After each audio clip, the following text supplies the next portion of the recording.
أما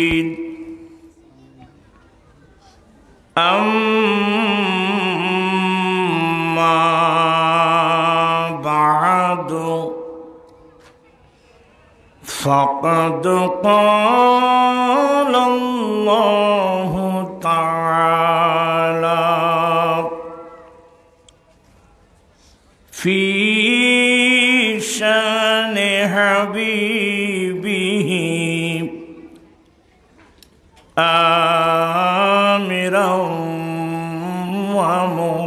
ومخبرا إن الله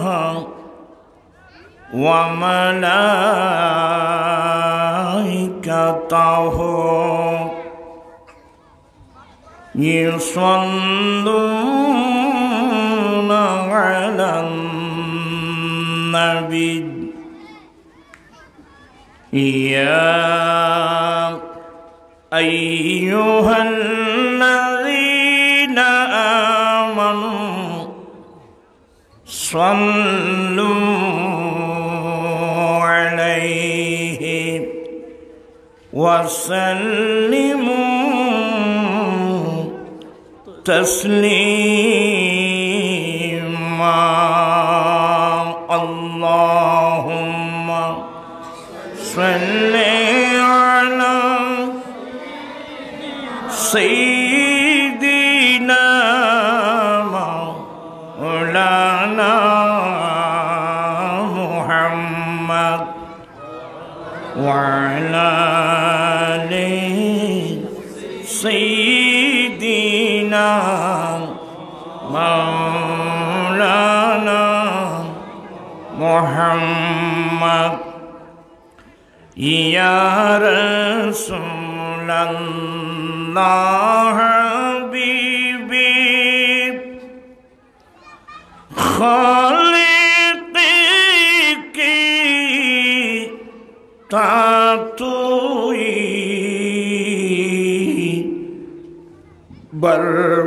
برگزیدہ ذوالجلال پاک بے ہم تعطی اللہم صلی علی سیدنا مولانا محمد وعلى آل سيدنا مولانا محمد صلاة يا رسول الله عليكم سلام يا حبيب الله عليكم وصلى الله على نور النبي كزو شدنو رها پیدا زمین از حبی و ساکن فلک در عشق و شیدا صلوات نیام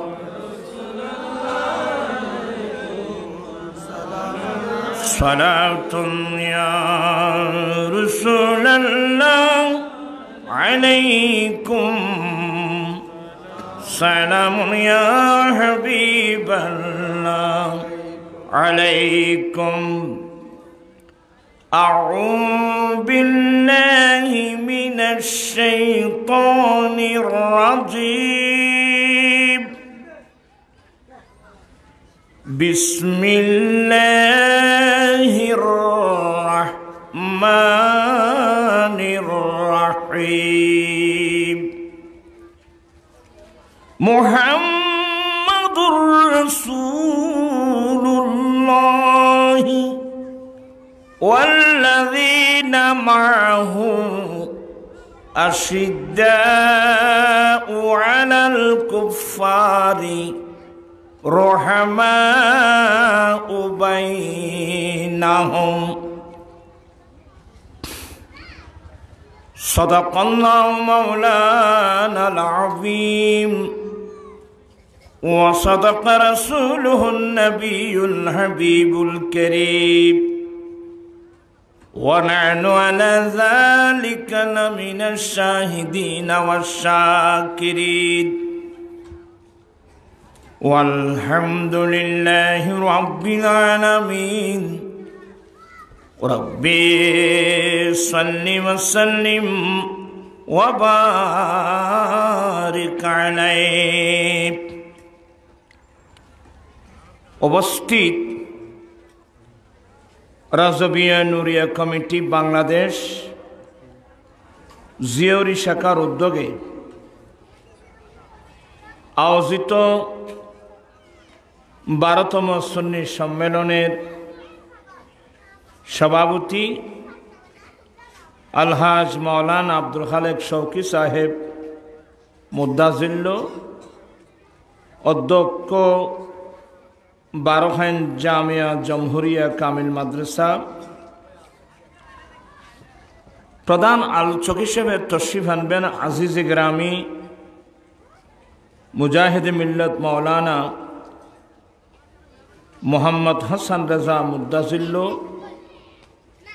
অধ্যক্ষ উরকিশ্বর মোহাম্মদিয়া গৌসিয়া সুন্নিয়া সিনিয়র মাদ্রাসা রাউজান। তশরিফ আনবেন আজগ্রামী মাওলানা মোহাম্মদ কামরুদ্দিন নুরি, খতিব পূর্ব জিউরি জামে মসজিদ। তশরিফ আনেছেন আমার ভাই মুজাহিদ মিল্লাত মাওলানা ফারুকি সাহেব মুদ্দাজিল্ল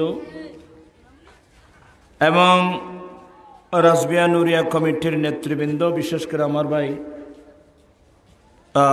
জাকারিয়া সহ আমাদের সংগঠনের অনেক নেতৃবৃন্দ আসছেন কেন্দ্রীয় পরিষদ থেকে এবং অত্র শাখা সহ বিভিন্ন শাখা থেকে তশরিফ এনেছেন অনেক নেতৃবৃন্দ।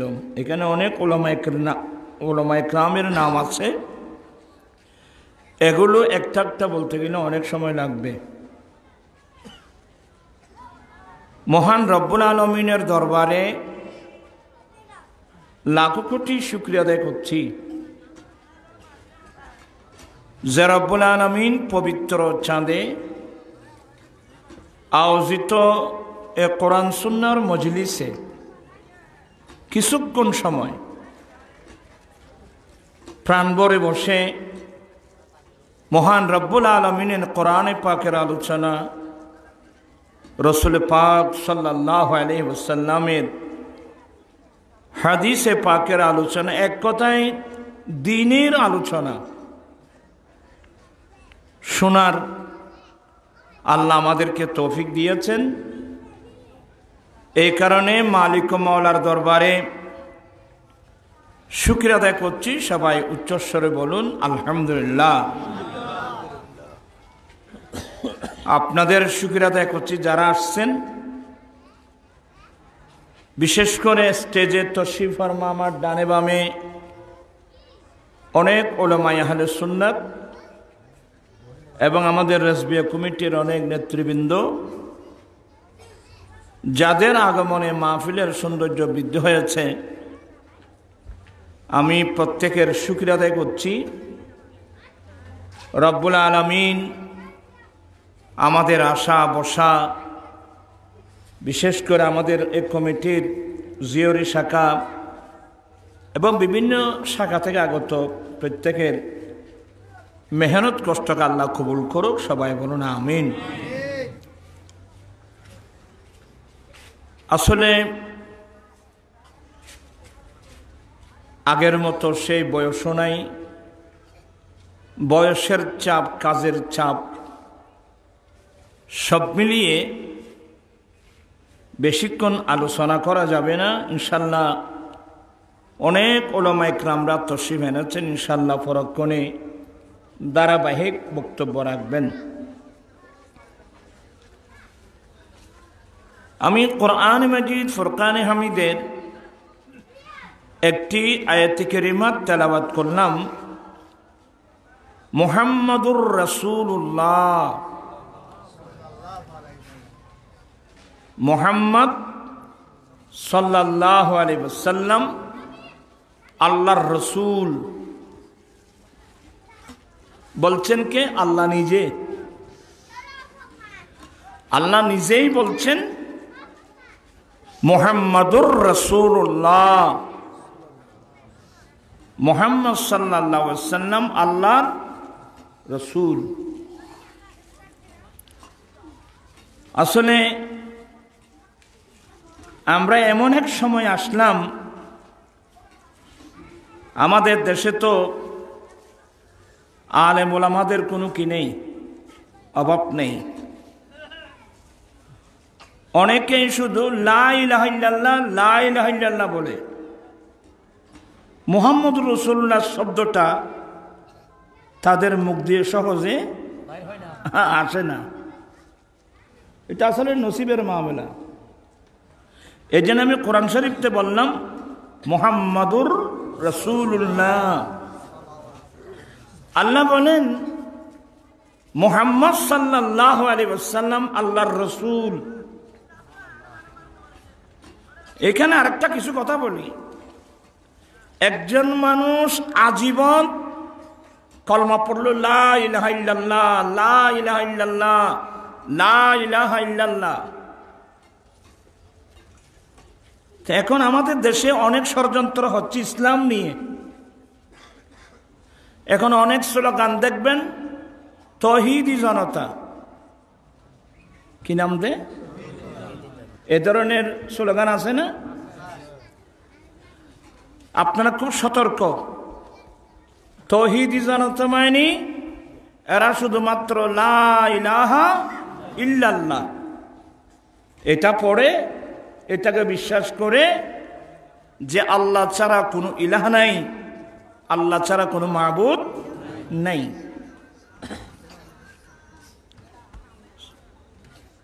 এদেরকে তৌহিদি জনতা বলে।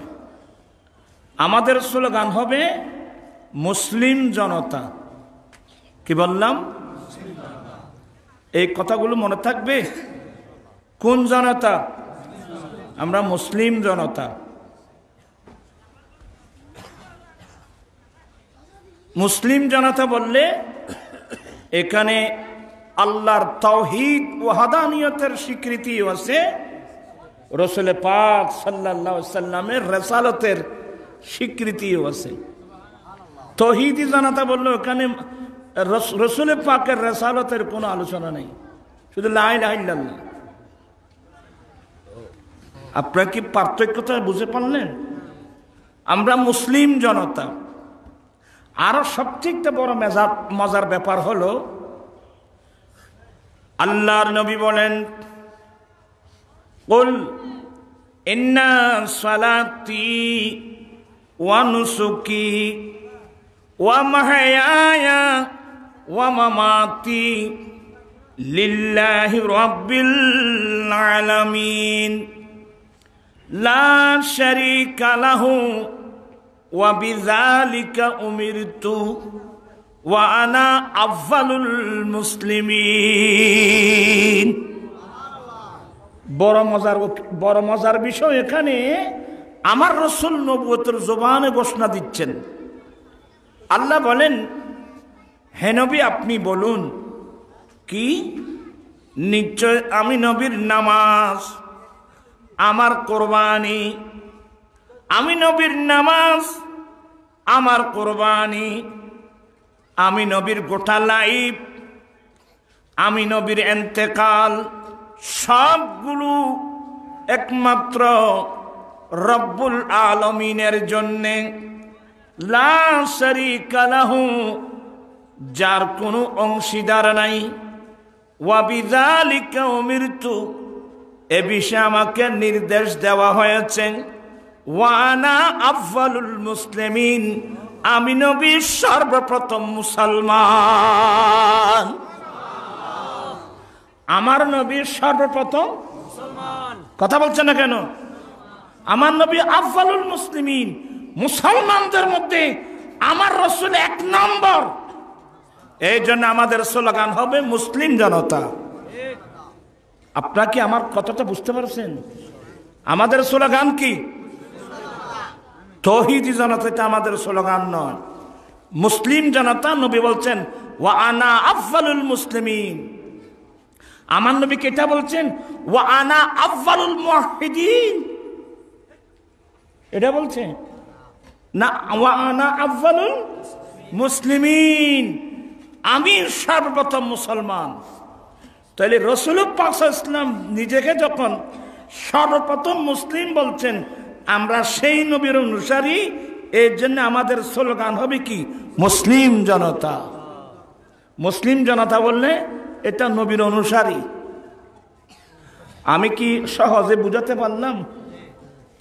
এগুলো না বুঝলে কিন্তু সমস্যা হবে। আরেকটা জিনিস আমি আপনাদেরকে নলেজে দিচ্ছি, তৌহিদি জনতা কারা হয়? আমার ভাইয়েরা,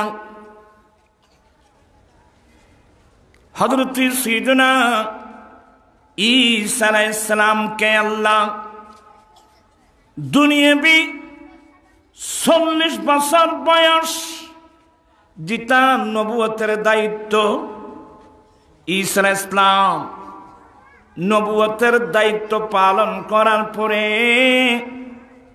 ঈসা আলাইহিস সালামকে আল্লাহ চতুর্থ আসমানে উঠাই নিয়েছেন।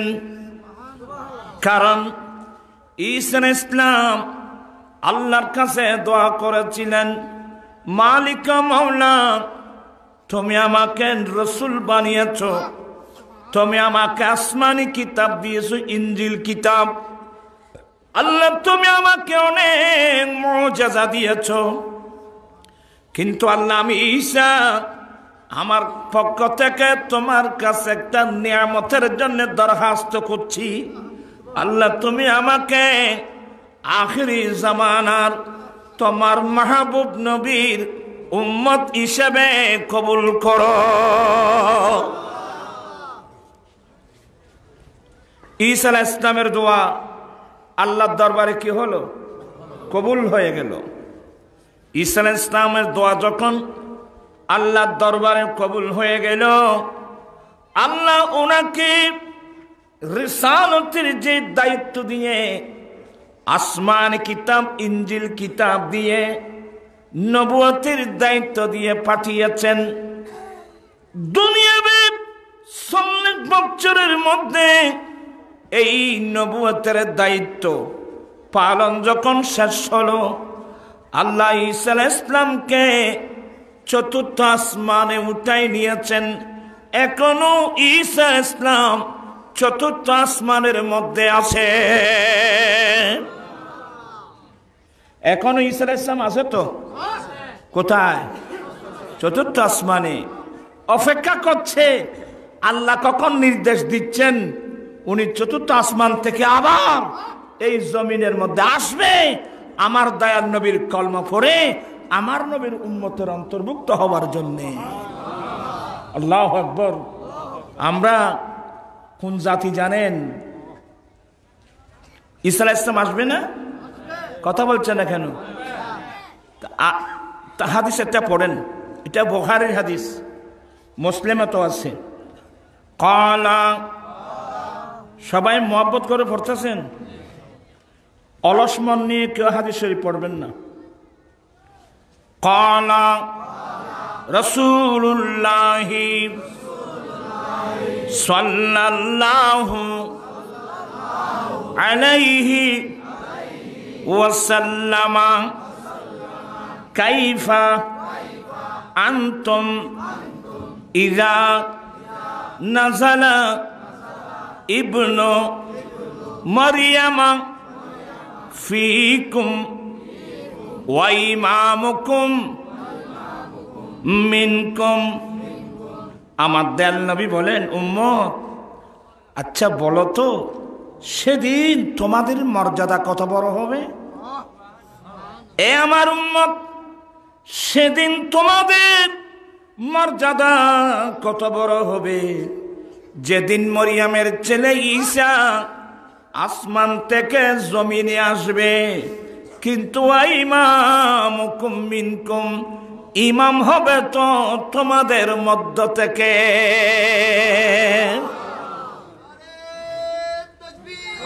আল্লাহু আকবার।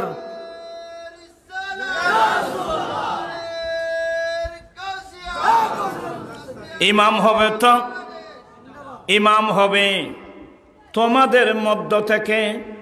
উম্মত বলো তো সেদিন তোমাদের মর্যাদা কত বড় হবে? আসলে ব্যাপারটা হলো ঈসা আলাইহিস সালাম দুনিয়াতে তশরিফ আনবেন আমার নবীর উম্মত হওয়ার জন্যে।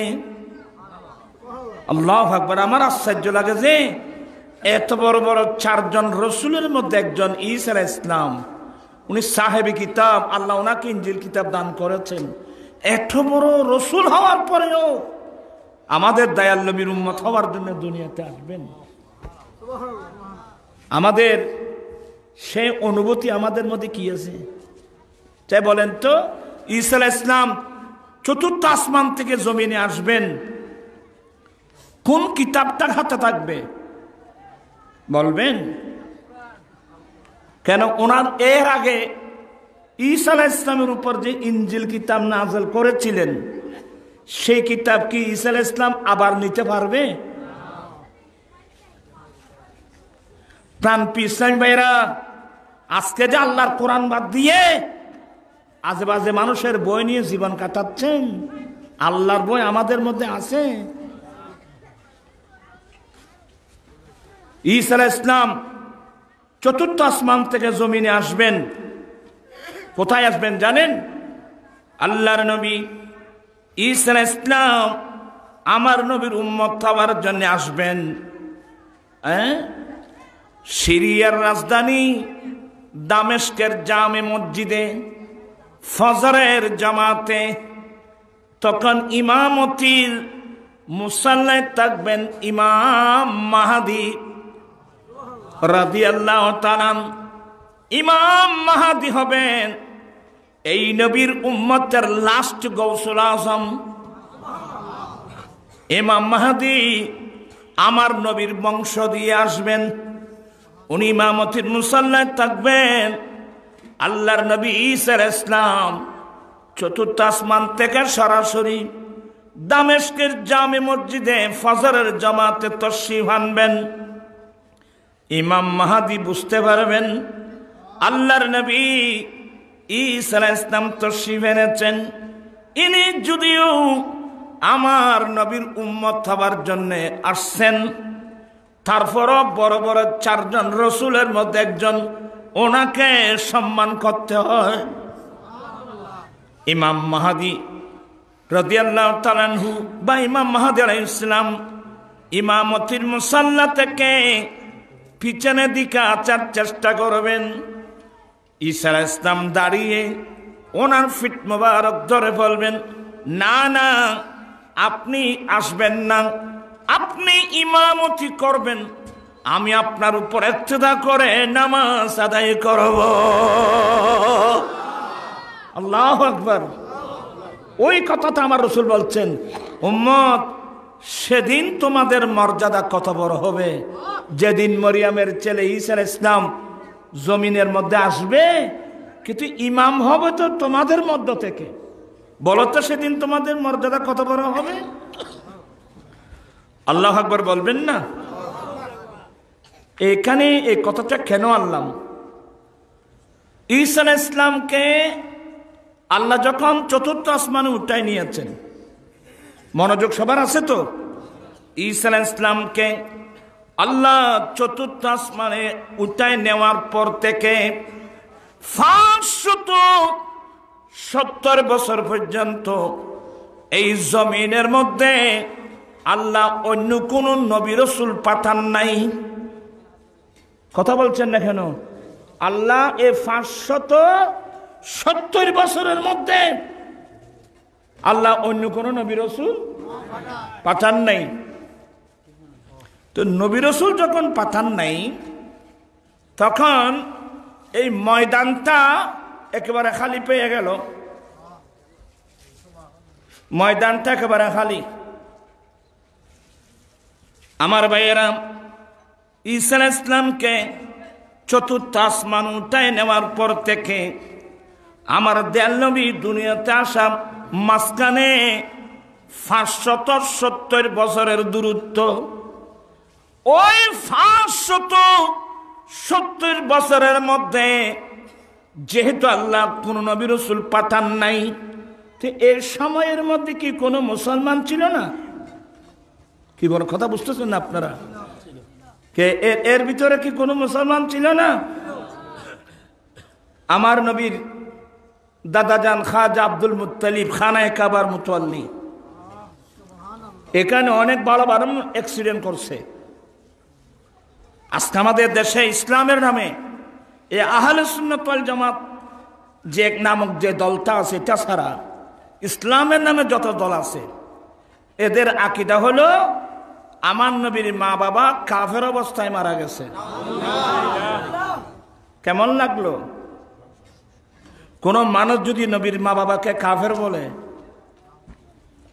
আচ্ছা নবীর অন্তর কি হবে বলেন তো?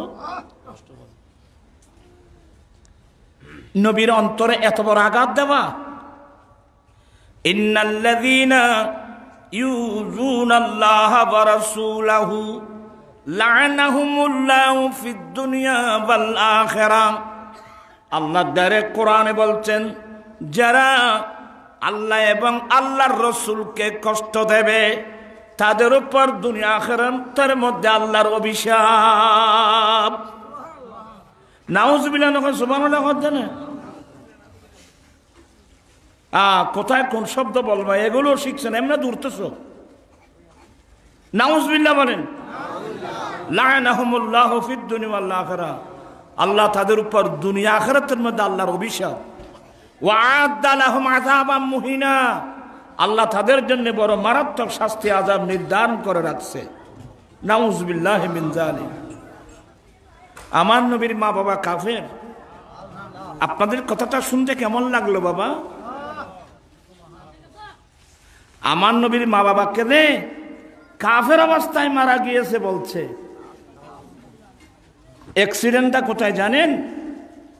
অ্যাক্সিডেন্টটা হলো, এরা আসলে কোথায় থাকি কি করে এটা আল্লাহ ভালো জানে। আমার ভাইয়েরা, যেই যুগের মধ্যে কোনো নবী থাকবে না, যে যুগের মধ্যে কোনো নবী রাসূল থাকবে না, আল্লাহর নবী নূহ আলাইহিস সালামের পর থেকে, আল্লাহর নবী নূহ আলাইহিস সালামের পর থেকে যে রাষ্ট্রের মধ্যে যেই যুগের মধ্যে কোন নবী রাসূল থাকবে না, নবী রাসূল না থাকলেও কমসে কম ওই রাষ্ট্রের মধ্যে 7 জন মুসলমান থাকতে হবে। যেই রাষ্ট্রের মধ্যে কোনো মুসলমান নাই, হ্যাঁ, সে রাষ্ট্রের মধ্যে, এবং যেই যুগে কোনো নবী নেই, নবী নাই বলে সবাই কিন্তু কাফের না, কমসে কম সে রাষ্ট্রের মধ্যে কয়জন? 7 জন কি থাকতে হবে? মুমিন থাকতে হবে, 7 জন মুসলমান থাকতে হবে। কোন বিধর্মী রাষ্ট্রের মধ্যে যদি 7 জন মুমিন মুসলমান না থাকে, আল্লাহ ওই দেশ ধ্বংস করে দিবে গজব দিয়ে। যেমন, আপনারা বিরক্ত হবেন না কিন্তু, যেমন বাদশাহ দকিয়ানুসের আমলের ঘটনা। বাদশাহ দকিয়ানুস সেই বড় জালেম, সেই নিজেকে খোদা দাবি করত। বাদশাহ দকিয়ানুস সে জালেম, সে নিজেকে কি দাবি করত? খোদা দাবি করত। তো ওই যুগের মধ্যে প্রায় মানুষ তাকে সজদা করত, খোদা মেনে সজদা করত। না মানলে তো সিজদা না করলে তাদেরকে মারত। ওই আমলে 7 জন আল্লাহর নেককার বান্দা, মুমিন মুসলমান, শুধু মুমিন মুসলমান নয়, ওই 7 জন বড় বড় আল্লাহর ওয়ালি, কয়জন বাবা? দকিয়ানুসের আমলে যে দেশের মধ্যে কোনো মুসলমান ছিল না, ওই জালেম নিজেকে খোদা দাবি করত, ওখানে 7 জন মুমিন ছিল, এদেরকে আসহাবে কাহাফ বলা হয়। যে আসহাবে কাহাফ, কোরআনে পাকের মধ্যে একটা সূরা আছে সূরাতুল কাহাফ, ওখানে 7 জন আল্লাহর ওয়ালি। আল্লাহু আকবার। এরা এই জালেম যখন জুলুম শুরু করলো, তোমরা আমাকে খোদা বলতে হবে, আমাকে সিজদা করতে হবে, নাউযুবিল্লাহ। ওরা নিজের ঈমান ইসলাম রক্ষার জন্যে, আমরা তো দরবার নিয়ে ব্যস্ত, জায়গা সম্পদ নিয়ে ব্যস্ত, ওরা নিজের ঈমান রক্ষার জন্যে, কারণ সে বড় জালেম, আমরা তাকে কিভাবে খোদা বলবো, আমরা তাকে কিভাবে সিজদা করব। 7 জন মিলে এমন একটা পরিকল্পনা করলেন, আমরা এই দেশ ত্যাগ করে চলে যাব,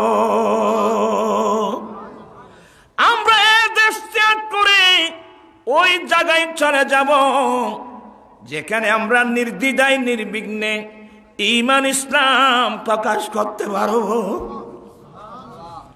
হায় হায় হায় হায়, 7 জন আল্লাহর ওয়ালি তো কখন বের হবে ঘর থেকে?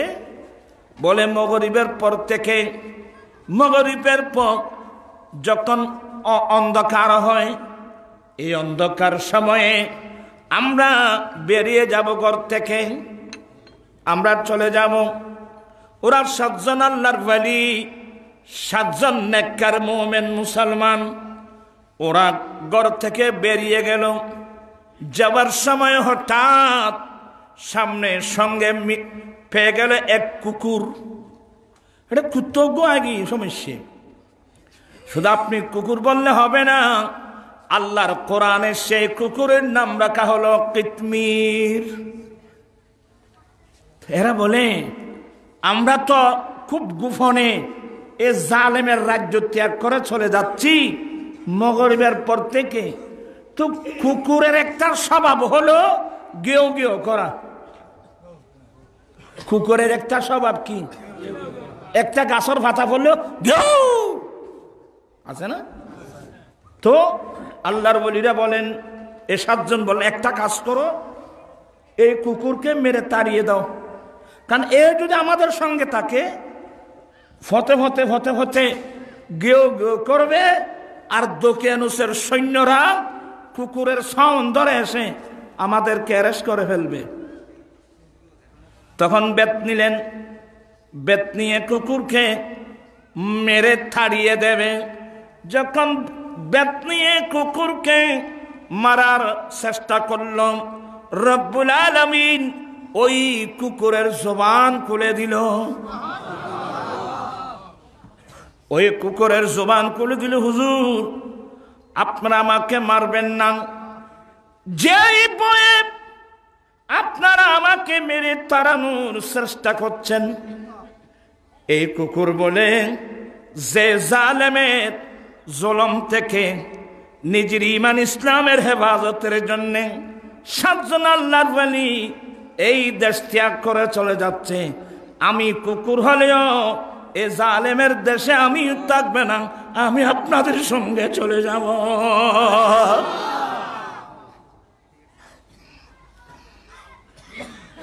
আজকে একটু কথাটা লম্বা হয়ে গেল, বলতে চাচ্ছিলাম হুজুর ভয় করবেন না, আমি আপনাদের সঙ্গে থাকার জন্যে আপনার 7 জন আল্লাহর ওয়ালি। এক সময় এ 7 জন আল্লাহর ওয়ালির নাম লিখে বাড়িঘর বন করানো হতো। কলেরা মহামারী দেশ থেকে তাড়ানোর জন্য এ 7 জন আল্লাহর ওয়ালির নাম লিখে পয়েন্টে পয়েন্টে পতাকা লিখে গেড়ে দেওয়া হতো। এই যুগের ছেলেরা পাইলে না, বেদাত বেদাত বেদাত, এগুলো তো বুঝে না কিছু, এগুলো জানিও না। কুকুর যখন কথা বলল, আল্লাহ কথা বলার শক্তি দিয়েছেন। হুজুর, আমি আপনাদের সঙ্গে থাকার জন্যে আমার যে একটা স্বভাব, আমি আমার স্বভাবটা পরিবর্তন করে ফেললাম।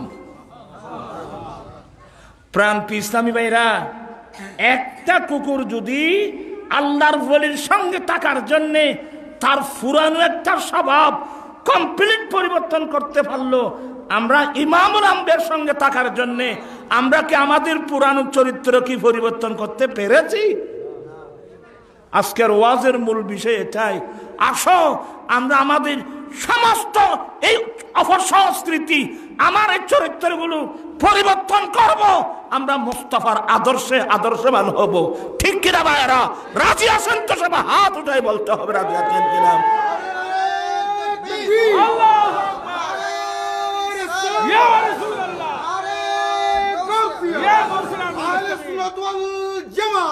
আমার জীবন মরণ সাজাব মাদানি রঙে, আমার জীবন মরণ সেই রঙে রঙিন হলে আল্লাহ রসুল থাকবি আমার সঙ্গে, আমার জীবন মরণ সাজাবো। যাই হোক, আলোচনা লম্বা হয়ে গেলে সমস্যা হয়ে যাবে। এগুলো বলা আমার উদ্দেশ্য না আজকে। আমি শুধু দেখাতে চাচ্ছি যে এই রাষ্ট্রের মধ্যে কোনো মুসলমান থাকবে না, কিন্তু সে রাষ্ট্রের মধ্যে কমসে কম কয়জন এই মশলাটা মনে থাকবে। আমার ভাইয়েরা, ঈসা আলাইহিস সালামকে আল্লাহ চতুর্থ আসমানে উঠাই নেওয়ার পর থেকে আমার নবীর আগমনের আগ পর্যন্ত এখানে কোন নবী রাসূল ছিল না। তাই বলে কি সবাই কাফের ছিল? না না, ওই সময় ওরা মিল্লতে ইব্রাহিমের উপর ছিল। ওরা হযরতে সাইয়েদনা ইব্রাহিম আলাইহিস সালামের মিল্লতের উপর ছিল। তাদের কলমা ছিল লা ইলাহা ইল্লাল্লাহ, আল্লাহ ছাড়া কোনো ইলাহা নাই, আল্লাহ ছাড়া কোনো মাবুদ নাই, আল্লাহ ছাড়া কোনো ইলাহা নাই। এটাই ওই সমস্ত মুসলমান যারা এই কালমা পড়েছিল এদেরকে বলা হয় তাওহীদি জনতা। ওদেরকে বলা হয় কি? কারণ ওইখানে নবীর রাসালাতের কোন রসুল আসে নাই। এই জন্য যারা ঈমানের উপর ছিল, কালমা পড়ছিল লা ইলাহা ইল্লাল্লাহ, ওদেরকে বলা হতো তাওহীদি জনতা।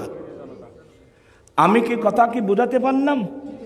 তো ওই যুগে কমসে কম কজন মুসলমান থাকতে হবে? 7 জন। ওই 7 জনের মধ্যে আমার নবীর দাদাও ছিল, ওই 7 জনের মধ্যে আমার নবীর আব্বাও ছিল, ওই 7 জনের মধ্যে আমার নবীর আম্মাও ছিল। কিন্তু ওই হুজুররা গুমের মধ্যে ফতোয়া দিচ্ছে যে নবীর মা বাবা কাফের অবস্থায় মারা গেছে, কুফরি অবস্থায় মারা গেছে। আমার আলা হযরত কয়টা কিতাব লিখছেন? সমুলুল ইসলাম। যে সমস্ত মোল্লারা আমার নবীর মা বাবাকে কাফের বলতেছ, তোদের ইমানের কি দাম? আমার নবীর অন্তর টুকরো টুকরো করে। আচ্ছা আপনারা বলেন, আপনারা বলেন, আমার নবীর মা বাবাকে যদি কাফের বলে, নবীর অন্তর কেমন হবে? কথা বলছেন না, নবীর মন কেমন হবে? নবীর অন্তর টুকরো টুকরো করে তোমাদের কি কিসের ইমান? ইসলাম। আহলে সুন্নাত ওয়াল জামাতের আকীদা, আমার নবীর মা বাবা মুসলমান, আমার নবীর মা বাবা মুমিন ছিল, তাদের কলমা ছিল লা ইলাহা ইল্লাল্লাহ, আল্লাহ ছাড়া কোনো ইলাহা নাই, আল্লাহ ছাড়া কোনো মাবুদ নাই। ওইখানে নবীর রাসালাতের স্লোগান দেওয়ার কোনো সুযোগ ছিল না, কারণ ওই সময় কোনো নবী, আমার রাসূল দুনিয়াতে এসে তো বাবাকে দেখে নেই। ওনার নাম আব্দুল্লাহ। আমার নবীর বাবা জানের নাম কি? আব্দুল্লাহ, আল্লাহর বান্দা। তোরা তৌহিদের উপর ছিল। আমার নবীর আম্মা জানের নাম কি? আমেনা, মুমিনা আমেনা। এদের নাম ছিল, এদের নামেই তো প্রমাণ করে এরা কি ছিল? এরা মুসলমান ছিল, এরা মুমিন ছিল। তবে তাদের কলমা ছিল লা ইলাহা ইল্লাল্লাহ, আল্লাহ ছাড়া কোনো ইলাহ নেই, আল্লাহ ছাড়া কোনো মাবুদ নেই। ওই সময় তো নবীর কলমা পড়ার কোনো সুযোগ নেই, কারণ তখন তো আমার নবীর রাসালতের নির্দেশ আল্লাহর পক্ষ থেকে এখনো আসে নাই। তখন তারা ছিল তৌহিদের উপর, ওয়াহদানিয়তের উপর, ওদেরকে বলা হয় তৌহিদি জনতা। আমার নবীর মা বাবাকে আপনারা যে বলছেন, আমি ইসলামী ভাই বোন যারা আছেন, এই ধরনের যে আকীদা, আপনি আলা হযরতের কিতাবটা পড়েন। আলা হযরতের কিতাব কেন, আল্লামা জালালউদ্দিন সূয়ুতী রাহমাতুল্লাহ আলাইহি তার বিখ্যাত কিতাব মাসালিকুল হুনাফা, আমার নবীর মা বাবার ঈমানের উপর একটা দুটা কথা নাম 500-এর উপরে কিতাব আমি গুনাহগার দিতে পারবো। আমার নবীর মা বাবা কি ছিল? মুমিন ছিল, মুসলমান ছিল। তুজুর কোন কিতাব আছে মাতা ওয়ালিদাইন নবী আলাল কুফর, আলাল কুফর মানে আলা আহাদিল কুফর, কুফরের যুগে মারা গিয়েছেন, কুফর অবস্থায় মারা যায় নাই। কুফরের যুগে মারা যাওয়া এক জিনিস, কুফরি অবস্থায় মারা যাওয়া আরেক জিনিস। এক্ষুনি বললাম যে যুগে কোনো মুসলমান থাকবে না, এগুলো নূর ইসলামের পরে যে যুগে কোনো মুসলমান থাকবে না, যে রাষ্ট্রের মধ্যে কমসে কম কজন মুসলমান থাকতে হবে? 7 জন মুসলমান থাকতে হবে। সেই 7 জনের মধ্যে আমার নবীর পরিবার আছে, আমার নবীর দাদা দানু ছিল, আমার নবীর আব্বাও ছিল, আমার নবীর আম্মাও ছিল। আপনি কিভাবে বললেন যে নবীর মা বাবা কাফের অবস্থায় মারা গেছে? তো এটা এক মাসলা। এবার দেব দ্বিতীয় মাসলা, ফতোয়া শামী কুলুন, আমার নবীর খাসায়েস, আমার নবীর বড় বড় বিশেষত্ব। বিশেষ করে আল্লামা জালালউদ্দিন সূয়ুতী তার কিতাবের নাম রাখছেন খাসাইসুল কুবরা, আমার নবীর বড় বড় বিশেষত্ব। আমার নবীর বড় বড় বিশেষত্ব, আমার নবীর বিশেষ গুণাবলী, এটার নাম দিয়ে আল্লামা জালালউদ্দিন সূয়ুতী রাহমাতুল্লাহ আলাইহি কিতাব লিখছেন খাসাইসুল কুবরা। ওখানেও মাসলা পাবেন। শেখ মুহাক্কিক দেহলভী তার বিখ্যাত কিতাব মাদারিজুন নবুওয়াতের মধ্যে পাবেন। এমনকি ফতোয়া শামীর মধ্যে আল্লামা ইবনে আবেদিন শামী রাহমাতুল্লাহ আলাইহি খাসাইসি মুস্তাফার বিষয়ে লিখতে গিয়ে লিখছেন যে কি, আমার নবীর মা বাবা উনি এরা মুয়াহ্হিদ ছিলেন, ওরা মুসলমান ছিলেন, ওরা ওই অবস্থায় ইন্তেকাল করেছেন। কিন্তু কিয়ামতের কঠিন দিনে যারা আমার নবীর উম্মত হবে, এদের বড় শান মান মর্যাদা হবে।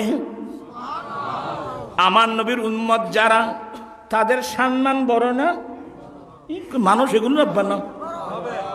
আরে দুনিয়াতে পর্যন্ত সম্মান কত বড়। বিসমিল্লাহির রাহমানির রাহিম, কুনতুম খায়রা উম্মাতিন উখরিজাত লিন-নাসি তা'মুরুনা বিল মা'রুফি ওয়া তানহাউনা আনিল মুনকার। সুবহানাল্লাহ বলবেন না? এবার আমার আল্লাহ বলেন, ওয়া কাযালিকা জাআলনাকুম উম্মাতান ওয়াসাতাল লিতাকুনু শুহাদাআ আলান নাসি ওয়া ইয়াকুনার রাসূলু আলাইকুম শাহীদা। হে আমার প্রিয় রাসূলের উম্মত, তোমরা সবচেয়ে উত্তম উম্মত। সুবহানাল্লাহ বলবেন না? আমার ভাই শৌকি সাহেব আসতেছেন, সভাপতি। উগার নারা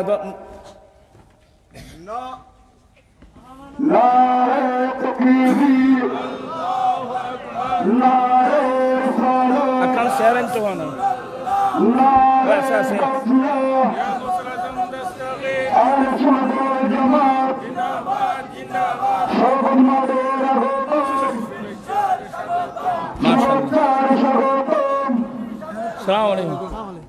কেন বলে গেলাম আল্লামা আব্দুল খালেক শৌকী মাদ্রাজ জিন্নুল আলী। সবাই বলে মারহাবা, আহলান সাহালান। তোমরা কথা না জানো, আহলান সাহালান। সভাপতি সাহেবের আগমন। আচ্ছা যাই হোক, আমি আর দেরি করবো না ইনশাল্লাহ। তো আমার নবীর উম্মত যারা, তাদের বিষয়ে কোরআন শরীফের ফয়সালা, হে আমার মাহবুব নবীর উম্মত, তোমরা সবচেয়ে উত্তম উম্মত। অপর আয়াতের মধ্যে বলেন ওয়া কাযালিকা জাআলনাকুম উম্মাতাম ওয়াসাতান লিতাকুনু শুহাদা আলান নাস, এবং তেমনি ভাবে আমি তোমাদেরকে মধ্যম উম্মত বানিয়েছি। এখানে মধ্যম মানে উত্তম। আমি তেমনি ভাবে তোমাদেরকে উত্তম উম্মত বানিয়েছি যাদের তোমরা মানুষের সাক্ষী হও।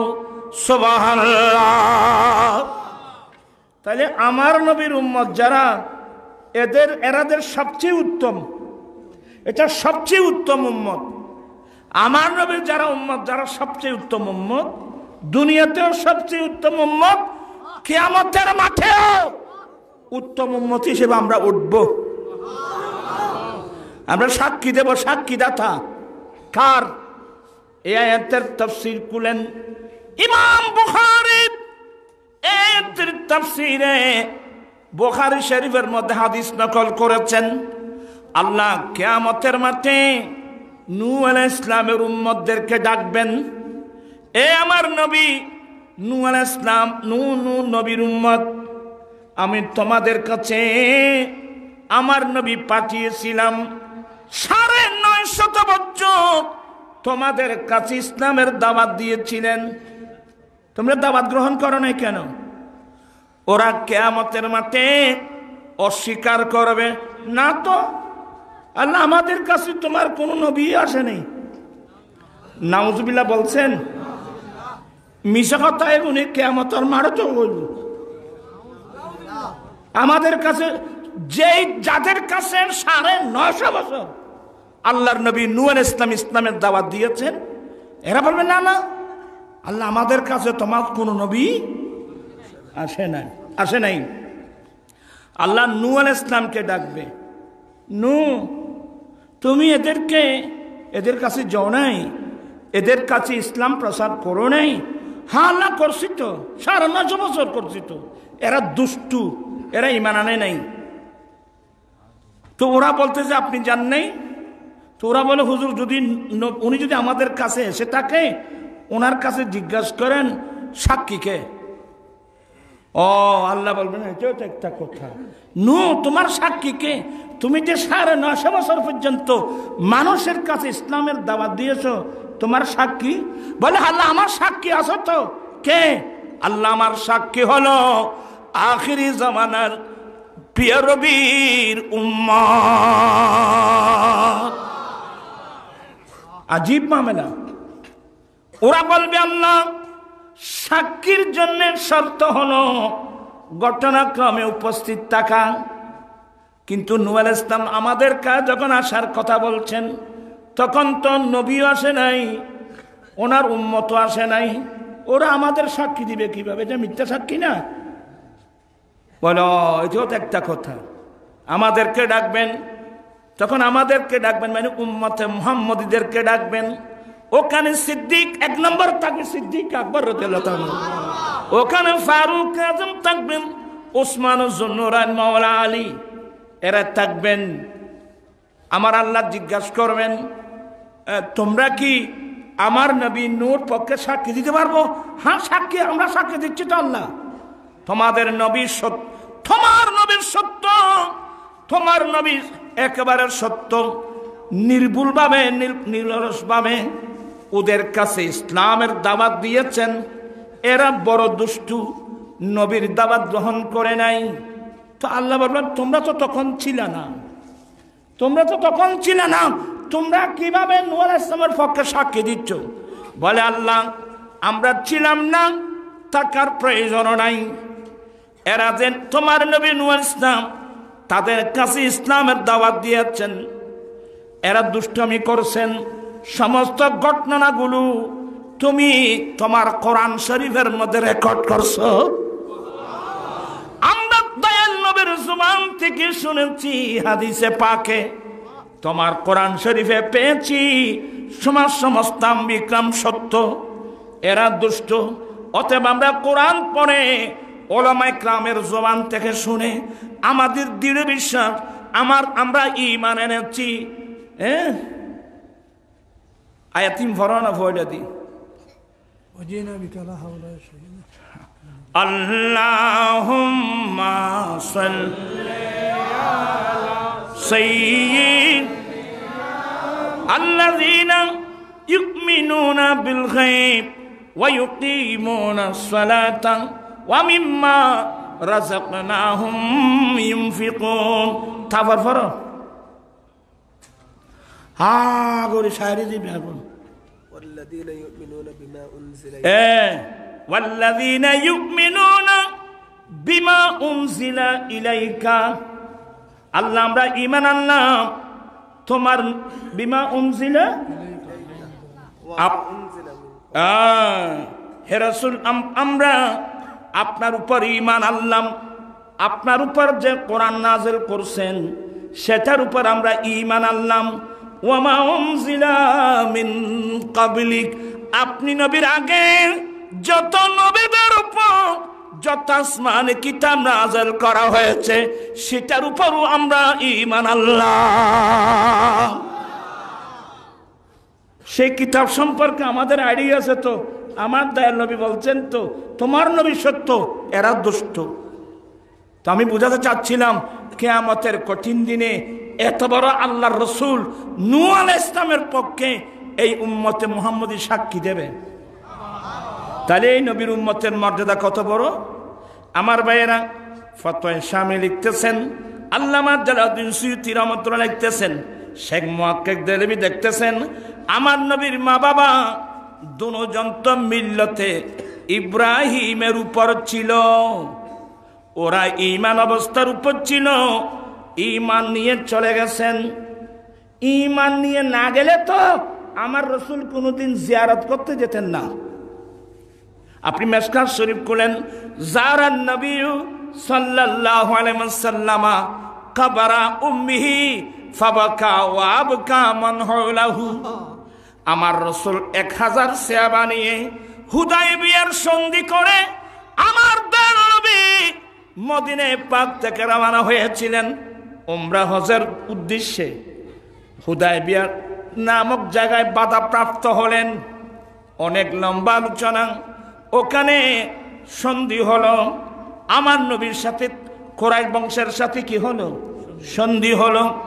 এবছর উমরা করা যাবে না, অনেক লম্বা আলোচনা।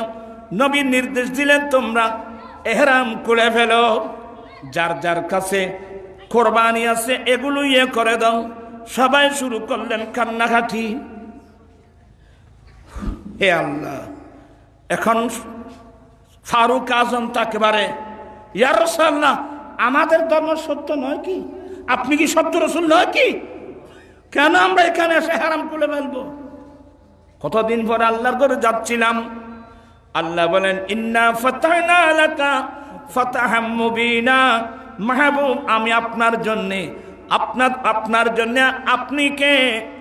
ইন্না ফাতাহনা লাকা আপনার জন্য আমি সবচেয়ে উত্তম বিজয় দান করেছি। দেখেন উত্তম বিজয়, এটা কি বিজয় হলো? এটা কি বিজয় হলো? বলে বুঝবা এটা বিজয় কিভাবে হলো? 2 বছরের এমন সন্ধি হলো, মাত্র 2 বছরের মাথায়, মাত্র 2 বছরের মাথায় আমার রাসূল 10,000 মুজাহিদিন নিয়ে মক্কা প্রবেশ করলেন। গোটা মক্কা নবীর হাতে এসে গেল। এটাই তো ইন্না ফাতাহনা লাকা ফাতাহাম মুবিনা হয়ে গেল। তো রাসূল যেগুলো দেখতেছেন ওরা কেগুলো দেখতেছে? আমার ভাইয়েরা, যখন হুদায়বিয়া সন্ধি করে আল্লাহর খানায় কাবা তাওয়াফ করার জন্য যাবার সুযোগ হলো না। সাহাবাটা প্রায় 1000 সাহাবা খুব চিন্তিত, পেরেশানিত। আমার নবী বলেন আসো আসো আসো আমরা ওয়াপস চলে যাই। যাওয়ার সময় আমার দয়াল নবীর অন্তরে আম্মি জানের কথা স্মরণ হলো, মা আমেনার কথা স্মরণ হলো। আমার আম্মাকে পেয়েছি মাত্র দুনিয়াবি 6 বছর। আমার আম্মি জান আমিনা আমাকে নিয়ে ইয়াসরম মানে আমার নানার বাড়িতে আসছিলেন। ওয়াপেস আসার সময় আবু নামক স্থানে আমার আম্মি জান আমিনা মারা গিয়েছিলেন, ওখানে দফন করা হয়েছিল। আমি এবার আল্লাহর খানায় কাবা উমরা করার জন্য যেতে পারলাম না, বাধাপ্রাপ্ত হলাম। ও আমার সাহাবা কেরাম, আমি আমার আম্মি জানের জিয়ারতে যাব। জারান নবী সাল্লাল্লাহু আলাইহি ওয়াসাল্লাম কবরা উম্মিহি ফাকবালা আলা ওয়াজহিহা। আমার নবী ওই মদিনা শরীফ মক্কা শরীফ থেকে হুদায়বিয়া থেকে মক্কা কোথায় মদিনায় যাওয়ার পথে মক্কা মদিনার মাঝখানে একটা জায়গা সাব আবুয়া, ওই আবুয়া নাম স্থানে আমার নবীর আম্মা আমেনা রাদিয়াল্লাহু তাআলা আনহার কবর। সবাইকে নিয়ে নবী মা আমেনার কবরে চলে গেলেন। আমার নবী মায়ের চেহারা বরাবর দাঁড়ালেন, ফাকবালা আলা ওয়াজহিহা, মা আমেনার চেহারা বরাবর দাঁড়িয়ে গেলেন। আমার নবী যখন দেখলেন 2 চোখের পানি ছেড়ে দিলেন। নবীর অবস্থা দেখে সমস্ত সাহাবা কেরাম যারা ছিল সবাই চোখের পানি ছেড়ে দিলেন। নবীর মা যদি মুশরিক হতো, কাফের হতো, কাফেরদের কবরে জিয়ারতের কোনো পারমিশন নাই। আমার নবীর মা বাবা কি? সবাই বলেন আমার নবীর মা বাবা, সবাই বলেন মুমিন, মুসলমান। শুধু তাই না বাবা, ওই যে আল্লামা জালালউদ্দিন সুয়ুতী নকল করেছেন, আমার আলা হযরত শামুলুল ইসলামের মধ্যে নকল করেছেন, অসংখ্য কিতাবের মধ্যে নকল করা হয়েছে। কিয়ামতের মাঠে যেহেতু নবীর যারা উম্মত হবে এদের অনেক সম্মান হবে, কিন্তু আমার নবীর মা বাবা মিল্লাত ইব্রাহিমের উপর ছিল, তাওহীদি জনতা ছিল, ওই অবস্থায় ইন্তেকাল করেছেন। এরা কিন্তু কিয়ামতের কঠিন দিনে আমার নবীর উম্মত হিসেবে কিয়ামতের মাঠে উঠতে পারবে না, ওই মর্যাদা থেকে মাহরুম যাবে। আল্লাহর স্পেশাল দয়া, আমার নবীর মা বাবাকে আল্লাহ কবর থেকে উঠাই দিয়েছেন। এ আমেনা যাও, এ আব্দুল্লাহ উঠো, যাও আমার মাহবুব নবীর কলমা পড়ে আসো। আশ্চর্য লাগতেছে? আশ্চর্য কিছু নাই বাবা। আমার মা বাবা দুজনকেই আল্লাহ কবর থেকে উঠাই দিলেন, যাও আমার নবীর কলমা পড়ে আসো। মাও নবীর কলমা পড়লেন, বাবাও নবীর কলমা পড়ে আবার তসলিম নিয়ে গেলেন। এটা আমার নবীর বিশেষত্ব, এটা খাসায়েসে মুস্তাফা। অতএব আমার নবীর মা বাবা দুনিয়াতেও ঈমানের উপর ছিল, ঈমান নিয়ে কবরস্থানে গিয়েছিল, পাশাপাশি আল্লাহর স্পেশাল দয়া আমার নবীর উম্মত হয়ে যে সম্মান মর্যাদা পেত এটা পাওয়ার জন্য উঠাই দিয়েছেন। ওরা সে আমার নবীর কলমা পড়ে নবীর উম্মতের অন্তর্ভুক্ত হয়ে আবার দুনিয়া থেকে চলে গেছেন। এটা নবীর কি আশ্চর্য লাগতেছে? লেখাপড়া না করলেও তো আশ্চর্য লাগবে। আপনারা আলেমুল আমাদের জবানে শুনেন নাই? মা আমেনা বলেন, আমার বেটা মুহাম্মদ সাল্লাল্লাহু আলাইহি সাল্লাম যখন দুনিয়ায় আসতেছেন, আমার বেটা আমার একটু একটু বেদনা শুরু হল, একটু একটু সামান্য। আমার শাশুড় খাজা আব্দুল মুত্তালিব খানায় কাবা তাওয়াফ করার জন্য গিয়েছিল। আমি আমেনা একেবারে একলা, আমি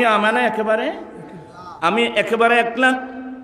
হঠাৎ করে দেখলাম আমার ঘরের মধ্যে 3 জন সুন্দরী যুবতী মহিলা, খেজুর গাছের মতো লম্বা লম্বা। আমি মনে মনে ভাবছিলাম ইনি আব্দুল মুত্তালিবের বংশের কোন মহিলা হবে। এগুলো কি স্বপ্নে দেখছে? না না, জাগ্রত অবস্থায় একজন এসে বলছেন, মা আমাকে চিনেন? ও বলো। বলে, মা আমি হলাম ফেরআউনের স্ত্রী আসিয়া। ইয়া আল্লাহ। আরেকজন বলে, মা আমাকে চিনেন? বলে বলো। বলে, মা আমি হলাম ঈসা আলাইহিস সালামের আম্মা। আরেকজন বলে, আমি মূসা আলাইহিস সালামের বোন। তো আমার নবী যেদিন দুনিয়া আসবেন, এ তিনজন মহিলা মা আমেনার ঘরে আসলো, অথচ ওরা মারা গিয়েছেন অনেক বছর আগে। কথা বলছেন না কেন? ওরা মারা গিয়েছেন অনেক বছর আগে। তাহলে বুঝতে হবে, আল্লাহ যদি তাদেরকে পাঠায়, এখানে কারো বাধা দেওয়ার কোনো ক্ষমতা আছে? তো তিনজন মহিলা, একজন আসিয়া, একজন মরিয়াম, একজন মূসা আলাইহিস সালামের বোন, এরা তিনজন মহিলা আমার নবীর ঘরে আসলো। আল্লাহ এর বিনিময়ে একটা পুরস্কার দিবেন। কি? কাল কিয়ামতের পরে জান্নাতের মধ্যে এ তিনজন মহিলা আমার নবীর স্ত্রী হয়ে থাকবেন। এ তিনজন মহিলা দুনিয়াতে স্বামীর স্বাদ গ্রহণ করতে পারে নাই, আল্লাহর প্রেমে কোরবানি দিয়েছেন।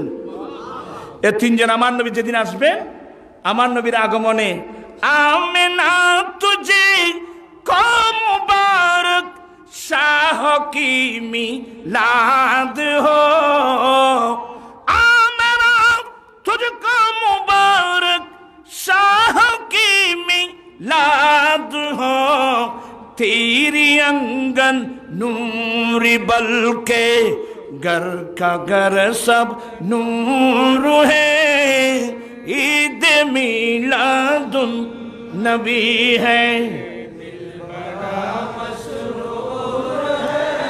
ईद दीवानों रारबी। एक बार अल्लामा জালালউদ্দিন আল কাদেরী রহমতুল্লাহ আলাইহি এই হাদিসগুলো এক সময় জমিতুল ফালাতে বর্ণনা করেছিল। তখন আন্দরকিল্লা জুমা মসজিদের খতিব ছিল অন্যজন আর কি। এরা একেবারে এটা সমালোচনা শুরু করলো। হ্যাঁ, তিনজন মহিলা কিভাবে আসলো, আবার নাকি নবীর স্ত্রী হবে, এগুলো কি গ্রহণযোগ্য? যখন সহিহ হাদিসগুলো যখন পেশ করা হলো, স্তব্ধ হয়ে গেল। আমি তালাশ করলে ফেভার কাটিং এখনো পাবো আলমিরা থেকে। হ্যাঁ, অনেক আপনার। আমার কথা হলো, এগুলো আপনাকে মানতে হবে। মা আমেনার ঘরে বিবি আসিয়া আসছেন, মা আমেনার ঘরে ঈসা আলাইহিস সালামের আম্মা আসছেন, মা আমেনার ঘরে মূসা আলাইহিস সালামের বোন আসছেন আমার নবীকে স্বাগতম জানানোর জন্যে। হ্যাঁ, আল্লাহ ওদেরকে পুরস্কৃত করবেন জান্নাতে। ওরা তিনজনেই আমার নবীর স্ত্রী হয়ে আবাদুল আবাদ পর্যন্ত থাকবে। তো ওরা যদি এন্তেকালের হাজার হাজার বছর পরে যদি মা আমেনার ঘরে এসে এত বড় পুরস্কার লাভ করতে পারে, তো আমার নবীর মা বাবা তাদের চেয়ে হকদার আরো বেশি না? আরে কথা বলছেন না কেন? আমার নবীর মা বাবা তাদের চেয়ে হকদার বেশি। দেখেন ফতোয়া স্বামী, তারপর দেখেন খাসাইসুল কুবরা, দেখেন সেনমাকের দেয়ালবী কিতাব মাদারের জন্য। আল্লাহ চাইলে মৃত মানুষকে কবর থেকে জীবিত আল্লাহ করতে পারে না? করবে না?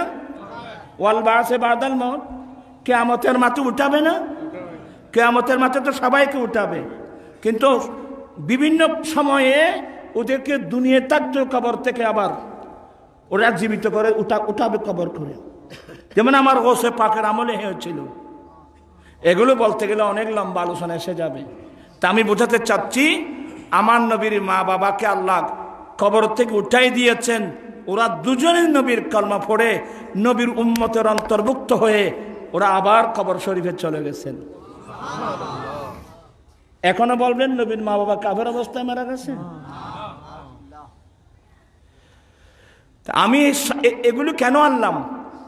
যেই যুগে ঈসা আলাইহিস সালামকে আল্লাহ চতুর্থ আসমান উঠায় নেওয়ার পর থেকে আমার নবীর আগমনের আগ পর্যন্ত, নবীর রাসালতের নবুয়তের প্রকাশের আগ পর্যন্ত গোটা যেটা পৃথিবী খালি ছিল, এ সময়ের মধ্যে সবাই কিন্তু কাফের ছিল না। ও সময় অনেক মুমিন ছিল। ওরা মিল্লতে ইব্রাহিমের উপর ছিল। ওদের কলমা ছিল লা ইলাহা ইল্লাল্লাহ। এরাই হলো তৌহিদি জনতা। কথা বলছে না কেন? এরা হলো কোন জনতা? তৌহিদি জনতা। আল্লাহর ওয়াহাদানিয়ত, তৌহিদকে ওরা বিশ্বাস করত, তখন তো কোন নবী ছিল না। কিন্তু যখন ইমামুল আম্বিয়া এসে গেছেন, আমাদের কলমা হলো লা ইলাহা ইল্লাল্লাহ মুহাম্মাদুর রাসূলুল্লাহ। এখন আমাদের নাম হলো মুসলিম জনতা। কথা বলছে না কেন? আমরা কোন জনতা? দুই হাত উঠে এবার আমরা কোন জনতা? অতএব আল্লাহু আকবার, ইয়া রাসূলুল্লাহ, আমরা কোন জনতা? যখন মুসলিম জনতা বলা হবে, তখন এখানে লা ইলাহা ইল্লাল্লাহ মুহাম্মাদুর রাসূলুল্লাহ গোটা পূর্ণ কলমা পাওয়া যাবে। আর নবীর কলমা ছিল লা ইলাহা ইল্লাল্লাহ ইন্নী রাসূলুল্লাহ। একটা বড় প্রশ্ন দিচ্ছি আপনাদেরকে, আপনাদের তৌহিদি জনতা বলছেন, নবী কি নিজেকে তৌহিদি জনতা বলছেন? কথা বলছে না কেন? তো নবী কি বলছেন? ওয়া আনা আফজালুল মুসলিমিন, আমি সর্বপ্রথম মুসলমান। তো উনি আমার নবীকে কালমা পড়েন নাই? পড়ছে তো। লা ইলাহা ইল্লাল্লাহু, আল্লাহ ছাড়া কোনো ইলাহ নাই। ওয়া ইন্নী রাসূলুল্লাহ, নিশ্চয় আমি আল্লাহর রাসূল। আমার নবী নিজেকে কোনোদিন তৌহিদি জানাতে বলে নাই। নবী বলছেন আনা আফজালুল মুসলিমিন। আর তুমি বলছো নবীর কালমা পড়ার পরেও তুমি বলছো তৌহিদি জনতা, তো রাসালাত কই? আল্লাহ জাতিকে এই সমস্ত কথাগুলো খুব গুরুত্বপূর্ণ, এগুলো কথাগুলো আল্লাহ বুঝার সবাইকে সে তৌফিক দান করুক, আমিন। আপনারা আমাকে এগুলো যেগুলো দিয়েছেন, এগুলো এই যুগে দিয়ে লাভটা কি? এখানে কি ইসলামী হুকুমত আছে? আমরা মুসলমান থেকে ইমামুল আম্বিয়ার উম্মত, ইসলামী হুকুমত আছে এখানে? কোরআন সুন্নাহর শাসন ব্যবস্থা আছে? আমার ভাইয়েরা, কোরআন শরীফ পড়লে পাবেন ইব্রাহিম আলাইহিস সালাম বলছিলেন ওয়াজআলনা লিল মুত্তাকিনা ইমামা। আল্লাহ আমাদেরকে মুত্তাকিনদের ইমাম বানিয়ে দাও। আল্লাহ আমাদেরকে মুত্তাকিনদের কি বানিয়ে দাও? এটা ইমামতে কুবরা। আমার ভাইয়েরা, আমার নবী ইমামতের কুবরা। আরে শুধু ইমামতে কুবরা কেন? পড়ুন এগুলো একটু, তোমরা এগুলো আমাকে কি জন্য দিয়েছে এখানে আমাকে বলেন তো। জমিন আসমা तुम्हारे लिए मक्की, जुरे जमीन समा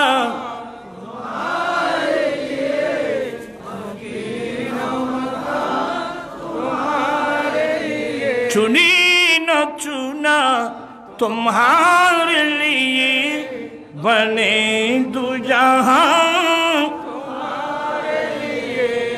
रिसालत कुल सियासत कुल, रिसालत कुल सियासत कुल, इमामत कुल इमारत कुल, हुकूमत कुल विलायत कुल, खुदा के यहाँ तुम्हारे लिए जमीन ज़मान,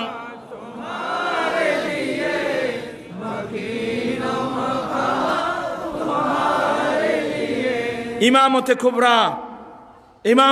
ইমামতে কুবরা ছিলেন আকা মাওলা নবী মুহাম্মদুর রাসূলুল্লাহ সাল্লাল্লাহু আলাইহি ওয়াসাল্লাম। আমার নবী গোটা পৃথিবী রাষ্ট্র পরিচালনা করেছেন।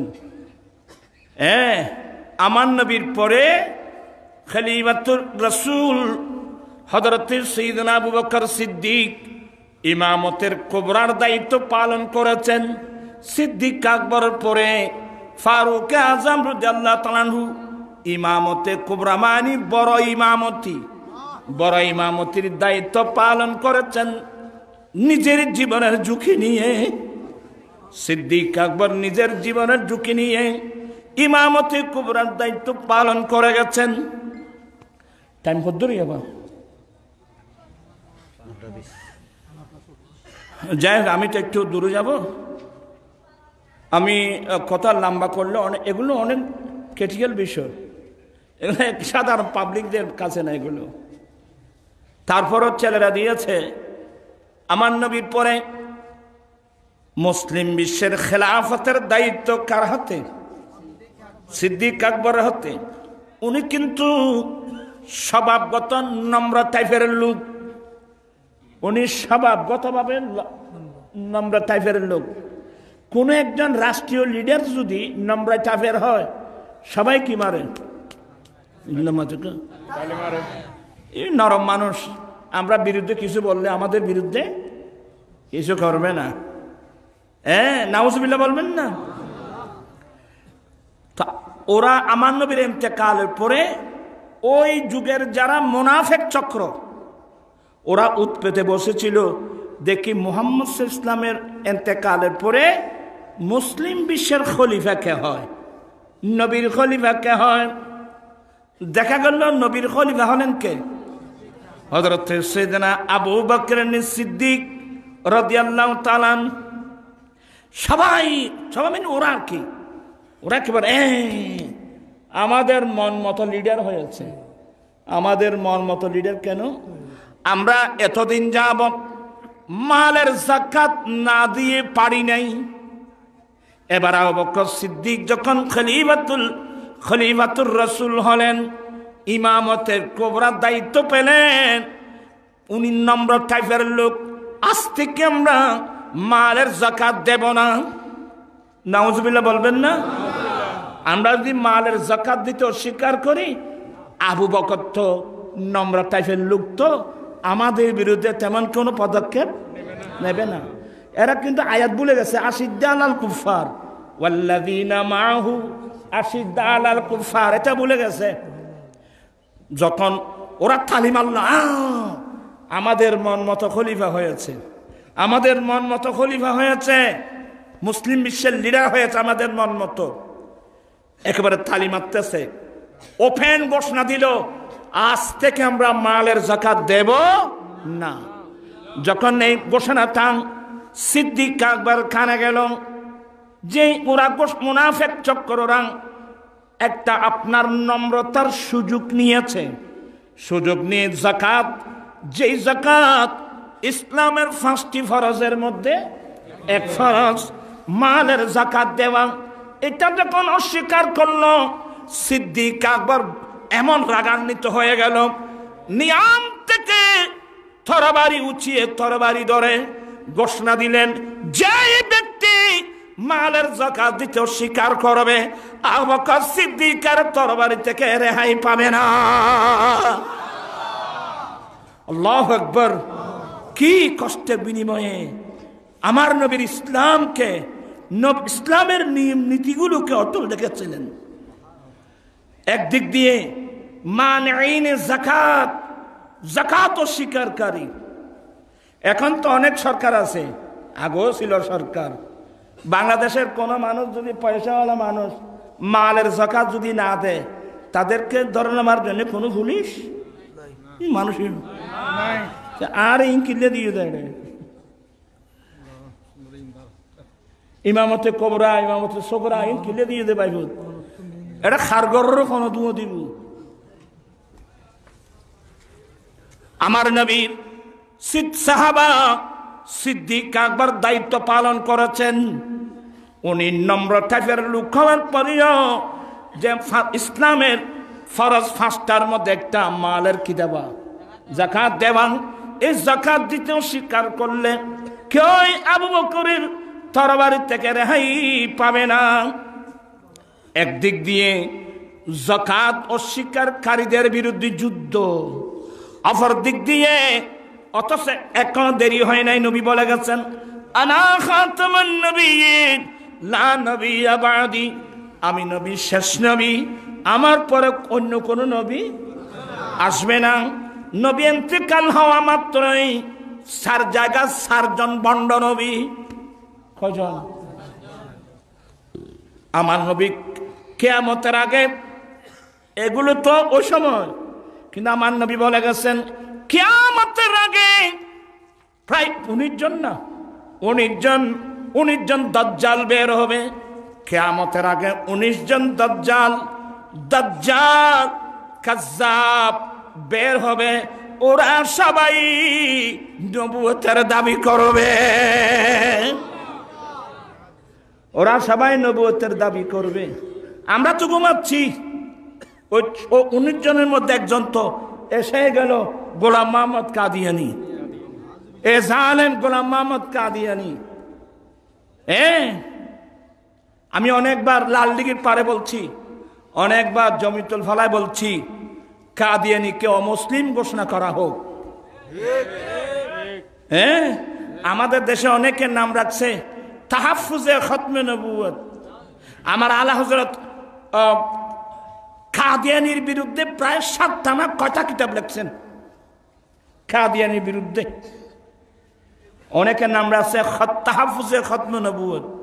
তা আমি তো বললাম এটা তো ভালো, আপনাদের সাথে আমরা একমত, কিন্তু গোলাম মোহাম্মদ কাদিয়ানির মতো বন্ড নবী বের হবার দরজা জানালা কে খুলে দিল?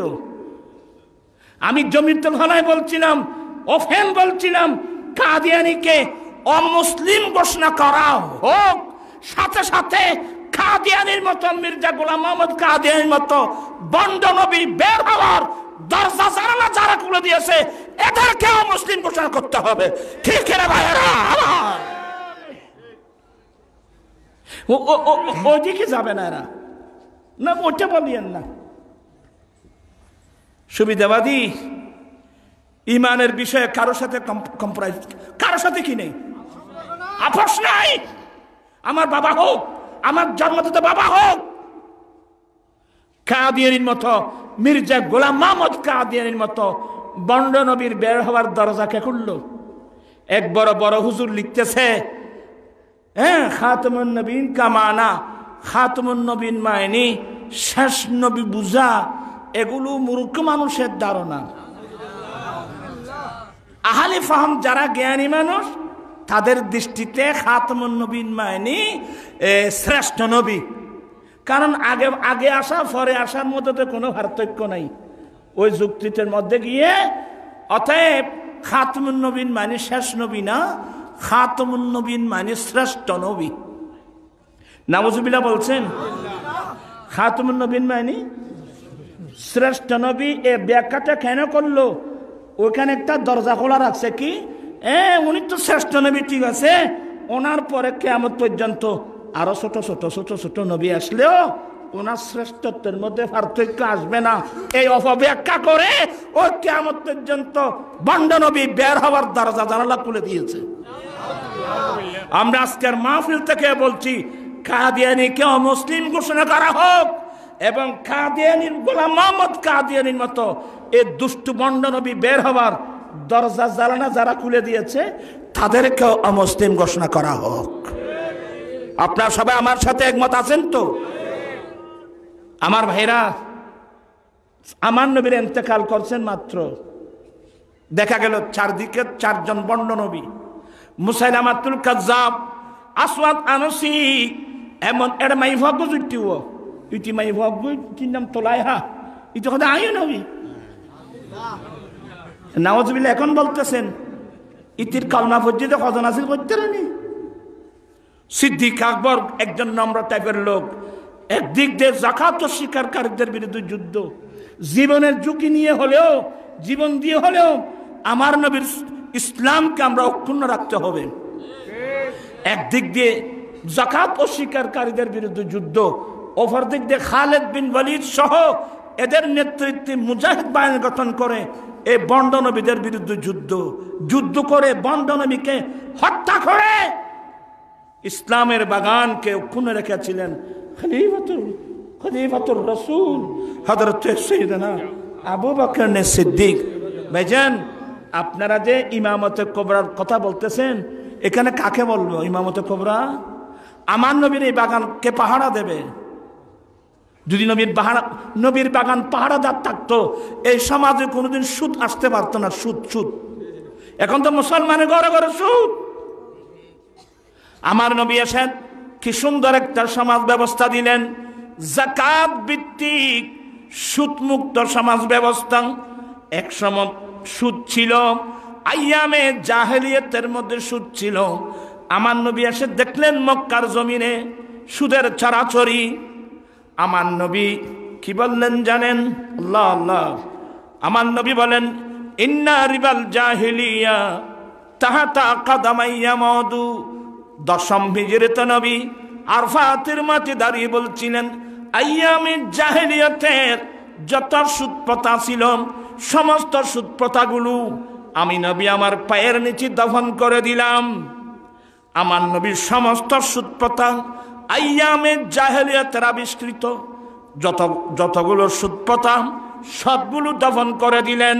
দরিদ্রতা বিমোচনের লক্ষ্যে যাকাত এনে দিলেন। আল্লাহু আকবার বলবেন না?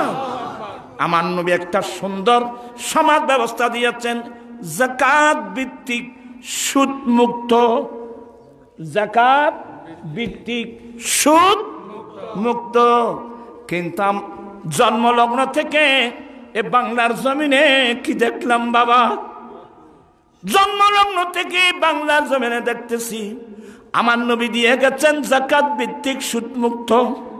এই দেশের বড় বড় রাজনীতিবিদ হিন্দু নয়, বৌদ্ধ নয়, জুম্মা চাকমা নয়, মুসলমান দাবি করে আব্দুর রহমান, আব্দুল খালেক, আব্দুল সামাদ নাম রেখে মুসলমান বড় বড় নেতা হয়ে এরা রাজনীতির নাম দিয়ে কি করলো? সুদ ভিত্তিক যাকাত মুক্ত, সুদ ভিত্তিক যাকাত মুক্ত। আল্লাহ আল্লাহ রসুল দিয়েছেন যাকাত ভিত্তিক সুদ মুক্ত। এরা করছে সুদ ভিত্তিক, বড়দের সুদ ভিত্তিক যাকাত মুক্ত কিভাবে আমি সহজে বুঝাই দেব। এই দেশের মধ্যে যদি কোনো মানুষ মালের যাকাত না দেয়, তাকে ধরে নেওয়ার জন্য সরকারের পক্ষ থেকে কোনো পুলিশ, কথা বলছেন আর যদি বলুন না, আসবে। কিন্তু ব্যাংকের সুদ যদি না দেওয়া হয় পুলিশ আসবে কি মাইনি? এ দেশে সুদের গুরুত্ব, এ দেশে যাকাতের গুরুত্ব নাই। আল্লাহ আল্লাহ রসুল দিয়েছেন যাকাত ভিত্তিক সুদ মুক্ত, আর আপনারা করছেন সুদ ভিত্তিক যাকাত মুক্ত এবং বসে আছেন ব্যস্তে যাওয়ার জন্য। আল্লাহ বলেন, ফাজানু বিহারবি মিনাল্লাহি ওয়া রাসূলিহি। আল্লাহ এবং আল্লাহ রসুলের পক্ষ থেকে একটা যুদ্ধ ঘোষণা করা হয়েছে। একটা যুদ্ধ ঘোষণা করা হয়েছে।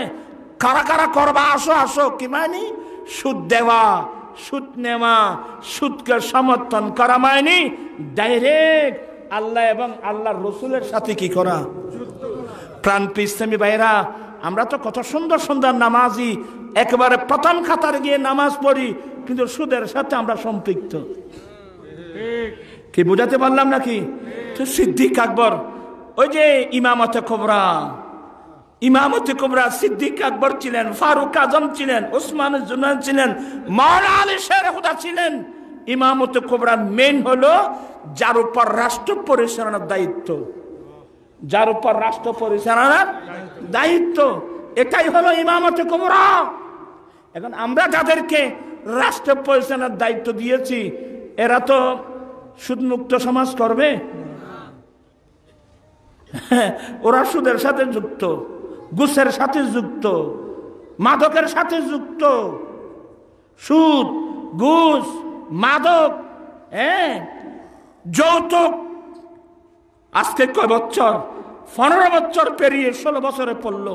শুধুমাত্র এই গুনাহগার আপনাদেরকে নিয়ে এই যৌতুকের বিরুদ্ধে আমি আন্দোলন করে যাচ্ছি। কত বড় আশা নিয়ে লালদিঘির পারে জমিতুল ফালায় কত বড় বড় মন্ত্রীদেরকে প্রধান অতিথি করে বানিয়ে নিয়ে আসলাম।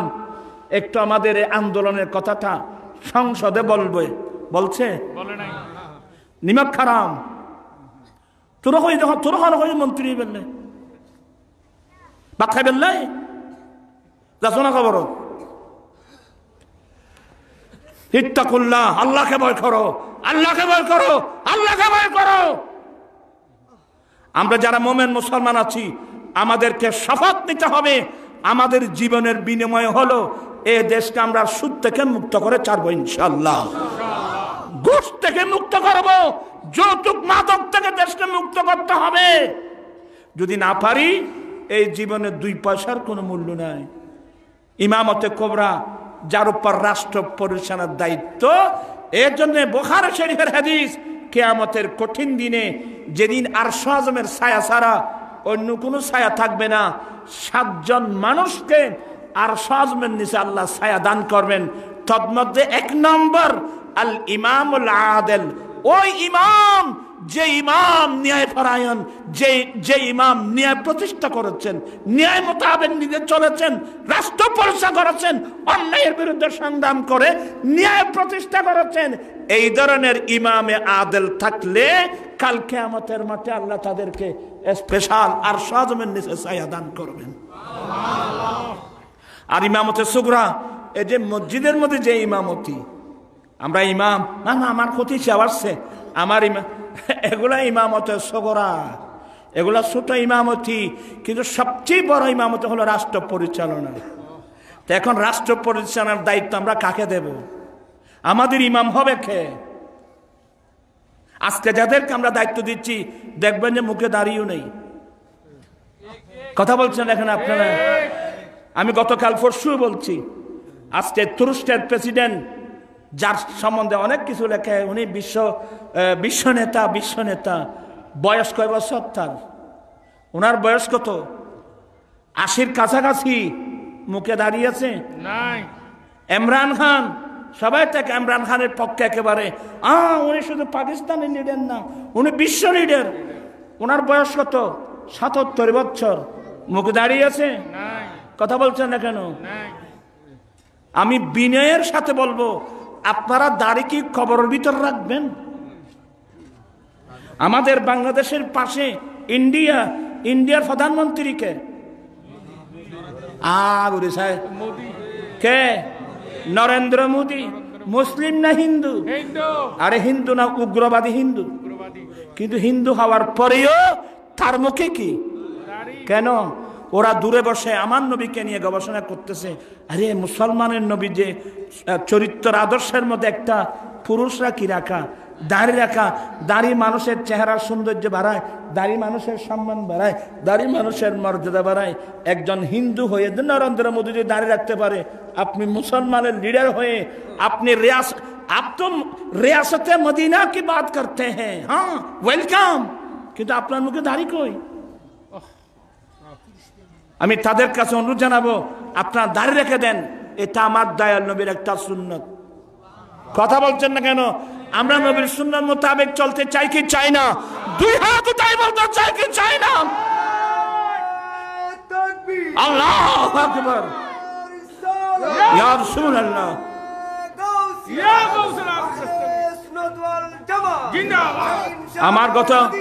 আমি গতকালকে আরো বলছি তো, আমাদের অন্তর্বর্তীকালীন সরকারের প্রধানকে, কথা বলছে না কেন? তো ওনার বয়স তো অনেক, ওনার মুখেও কি নেই?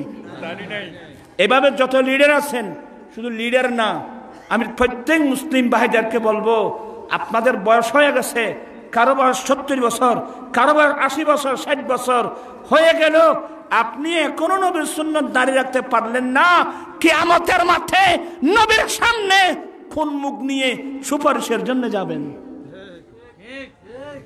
নবীর সুপারিশ ছাড়া কি আমরা কেউ জান্নাতে যেতে পারবো? আমার আলা হযরতের মতো ব্যক্তি বলতেছেন দে খড়াবাজ দিয়ে তোমরা তো বলে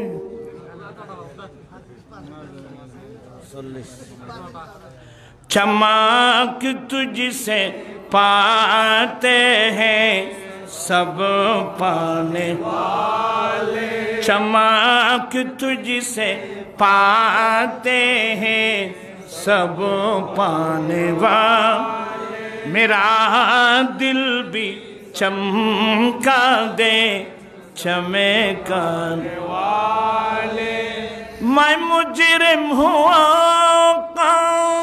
मुझे साथ ले लो, मैं मुजरिम हुआ मुझे साथ ले लो, कि रास्ते में है जा बजाता ने वाले, আমার আলা হযরত যার জীবনে কোনোদিন আমার নবীর একটা সুন্নত তরক করে নাই, যার হযরতের জীবনে নবীর একটা সুন্নত তরক করে নাই, যে মাত্র দিন 24 ঘন্টা আমার নবীর স্টিল আগুনের মধ্যে ডুব দিয়ে থাকতো, সে আলা হযরত যার জীবনে নবীর সুন্নত বিরোধী একটা কাজ করে নাই। ও আলা হযরত বলছেন, ইয়া রাসূলুল্লাহ, ইয়া হাবিবাল্লাহ, কিয়ামতের কঠিন দিনে আপনি নবী যাওয়ার সময় দয়া করে আমি আহমদ রেজাকে একটু সঙ্গে নিয়ে যাবেন। ইয়া রাসূলুল্লাহ, ইয়া হাবিবাল্লাহ, আমাকে একটু সঙ্গে নিয়ে যাবেন। কেন? কারণ আমি তো মুজরিম, আমি অপরাধী, আমি আসামি। ইয়া রাসূলুল্লাহ, আমি মুজরিম, আমি অপরাধী, আমি বড় আসামি। রাস্তার মোড়ে মোড়ে থানাওয়ালা, পুলিশ, বিডিআর, আর্মি হ্যান্ডকাপ নিয়ে দাঁড়িয়ে আছে। আমি আহমদ রেজাকে পাওয়া মাত্রই হ্যান্ডকাপ লাগিয়ে আমাকে জেলখানায় নিয়ে যাবে।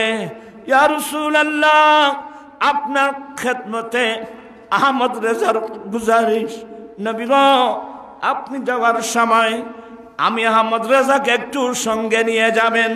যদি আপনার সঙ্গে যেতে পারি, রাস্তার মোড়ে মোড়ে পয়েন্টে পয়েন্টে যত পুলিশ বিডিআর আছে, ওরা যারা আমাকে হ্যান্ডকাপ লাগিয়ে জেলখানায় নিয়ে যাওয়ার জন্য আসছিল, আপনি নবীকে দেখলে ওরা আমাকে সালাম দিতে বাধ্য হবে।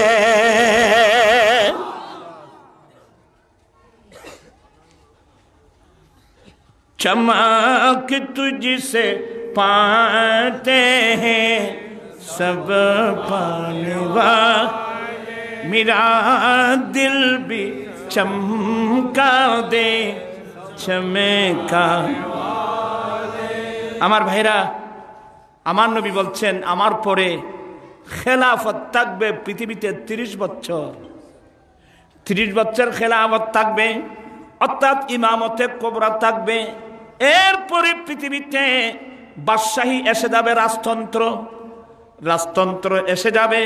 কিন্তু রাজতন্ত্র থাকলেও ওই রাজা মহারাজারা যদি রাষ্ট্রের বড় বড় আলেম ওলামাদেরকে নিয়ে একটা মজলিসে শুরা করে যদি নিত, এদের পরামর্শ নিয়ে যদি রাষ্ট্র পরিচালনা করত, তারপরে তো এটা ইমামতের কবরার দায়িত্ব পালন করতে পারত। আমরা আফসোস, আমাদের গাইডিয়ান তো আজকে নেতৃত্ব দেওয়ার মতো আমার নবীর পক্ষে, আমার নবীর সত্যিকার ঈমান ইসলামের পক্ষে নেতৃত্ব দেওয়ার মতো তো বাংলাদেশে না, পাকিস্তানে না, ইন্ডিয়ায় না, এত তো গোটা বিশ্বে আমরা নেতা শূন্য, আমরা তো একেবারে নেতা শূন্য। কে করবে আমাদেরকে? কে নেতৃত্ব দেবে? যাদেরকে আমরা একটু দেখতেছি উনি বিশ্বনেতা, উনি বিশ্বনেতা হবার যোগ্যতা রাখে, দেখি তার মুখে দাঁড়িয়েও নেই। কথা কি বুঝতে পারছেন আপনারা? আল্লাহ হেদায়েত নসিব করুক। আসলে আখিরের যুগ বড় ফিতনা ফাসাদের যুগ। আর আমরা পাবো কোথায়? আমরা ভালো ভালো যারা ফ্যামিলি, আপনারা সবাই তো ভালো ভালো ছেলেগুলো স্কুলে পাঠিয়ে দিয়েছেন, স্কুলে, কলেজে, ইউনিভার্সিটিতে। ওখানে কি কোরআন শরীফ আছে? ওখানে কি হাদিস শরীফ আছে? মুসলমানরা বিশ্বনেতা পাবে কোত্থেকে?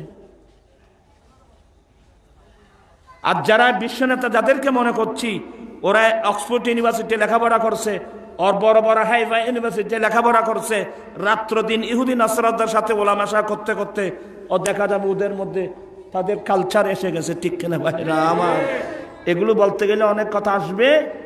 আপনারা আল্লাহর ওয়াস্তে আল্লাহকে ভয় করুন, আল্লাহকে ভয় করুন, নিজে কোরআন হাদিস পড়ুন, ছেলে মেয়েদেরকে কোরআন সুন্নাত তালিম দিন। আল্লাহ একটু দয়া করলে একজন যদি আশিকে রাসূল যদি লিডার আমরা দাঁড় করাতে পারি তাহলে আমাদের ভবিষ্যৎ হবে আলোকময় সমাজ, নতুবা আমাদের জন্য অন্ধকার ছাড়া আর কিছুই নাই। ওয়াজআলনা, ইব্রাহিম আলাইহিস সালাম বলছেন আল্লাহ আমাদেরকে তুমি মুত্তাকিনদের ইমাম বানিয়ে দাও। আমি সামান্য কিছু আলোচনা করলাম, ছেলেরা কিছু দিয়েছে, হয়তো আপনারা কেউ বুঝছেন আর কেউ বুঝেন নাই, তারপরেও কিছু আলোচনা করলাম।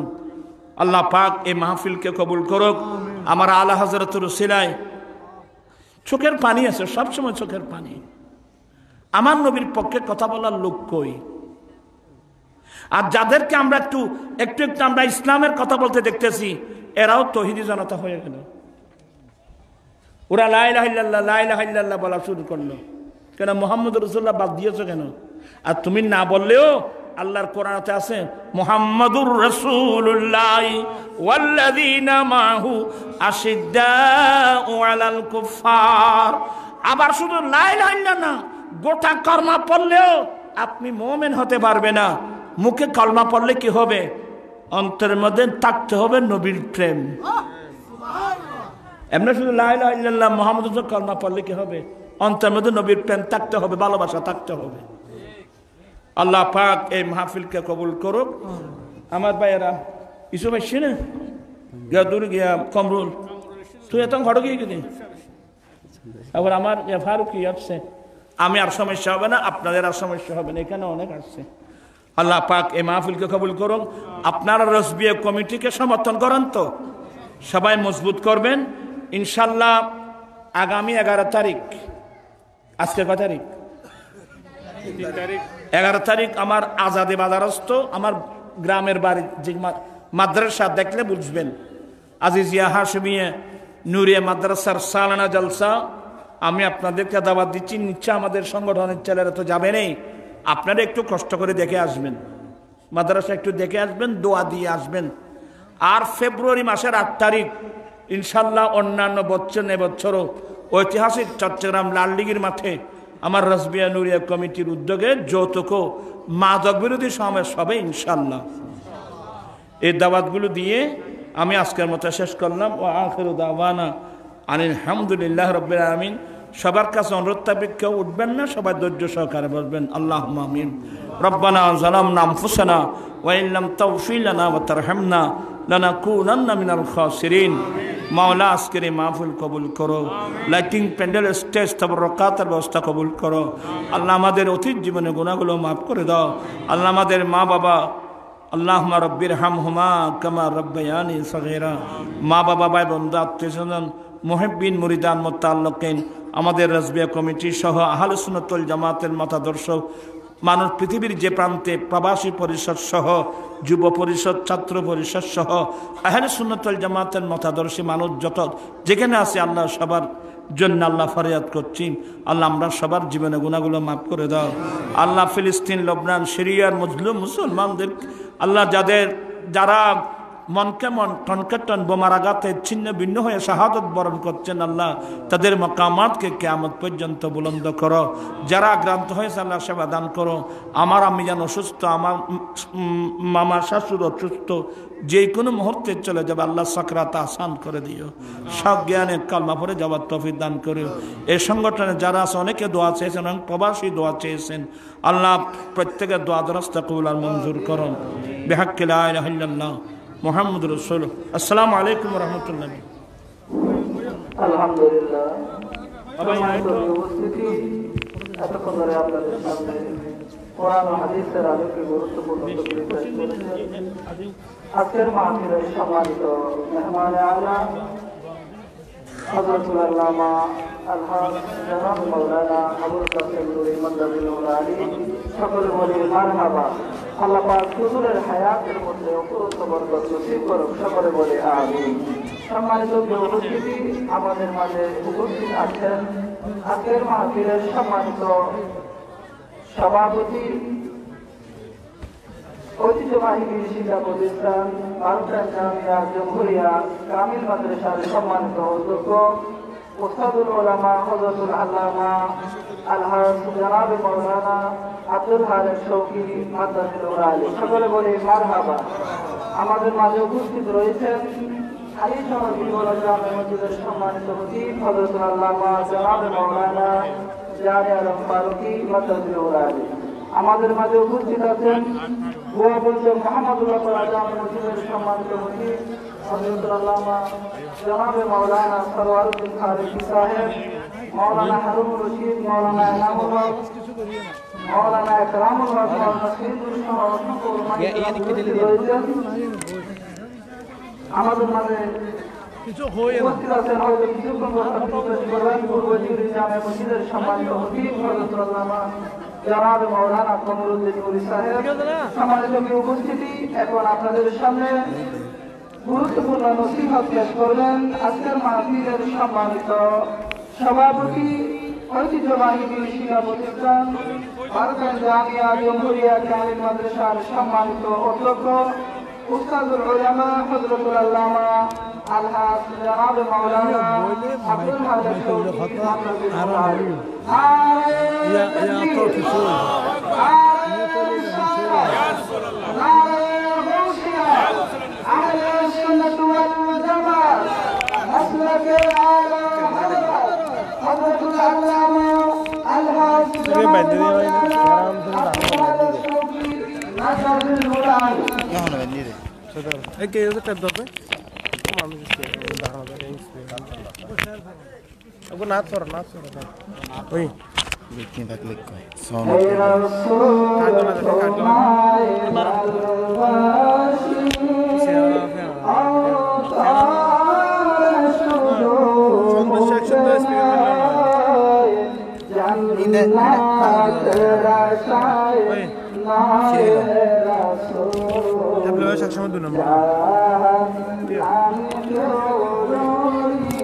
সকল মহব্বত ইমানের আওয়াজে বলি, হে রাসূল তোমায় ভালোবাসি,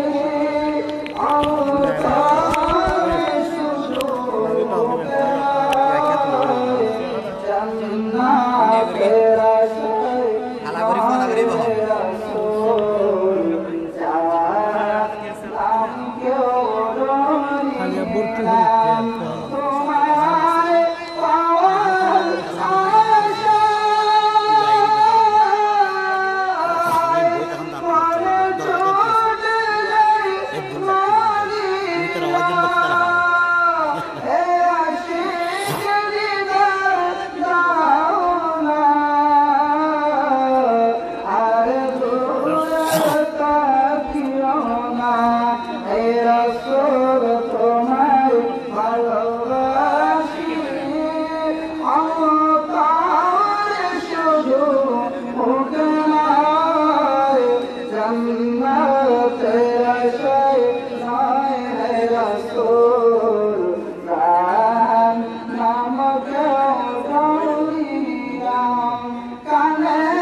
أعوذ بالله من الشيطان الرجيم ببركة بسم الله الرحمن الرحيم الحمد لله رب العالمين والعاقبة للمتقين والصلاة والسلام على رسوله محمد وآله وأصحابه أجمعين أما بعد فقد قال الله تعالى في القرآن المجيد والفرقان الحميد لئن شكرتم لأزيدنكم ولئن كفرتم إن عذابي لشديد وأيضا قال الله تعالى في القرآن المجيد إن الله وملائكته يصلون على النبي يا أيها الذين آمنوا صلوا عليه وسلموا تسليما صلى الله على سيدنا محمد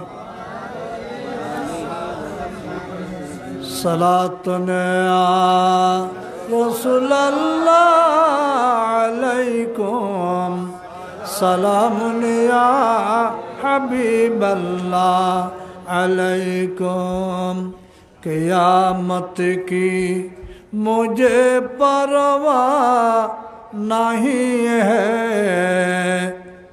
मेरे आका शफीउल मुज़नबी है सलातुन या रसूल अल्लाह अलैकुम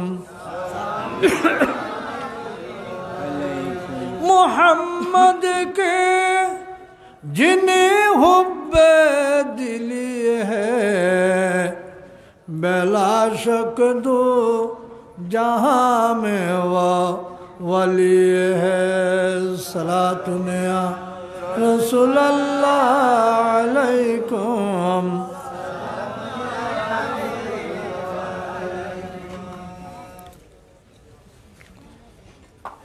আজকে রাজবিয়া নুরিয়া কমিটি বাংলাদেশ জিওরি শাখা ও এলাকাবাসীর উদ্যোগে আয়োজিত সুন্নি সম্মেলনের সম্মানিত মেহমানে আলা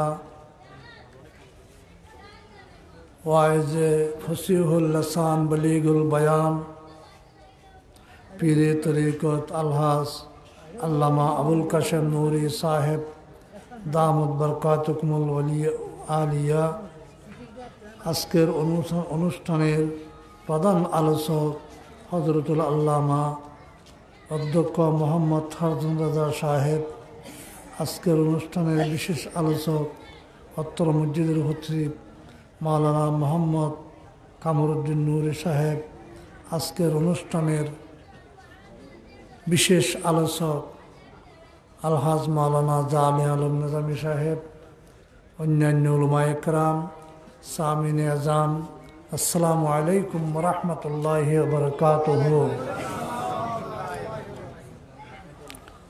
আয় অনারার শুকরিয়া আদায় করির মাহফিল তাসি সুযোগ হই সুযোগ মানে নুরিশা হুজুর ওয়াজ করে গিয়ে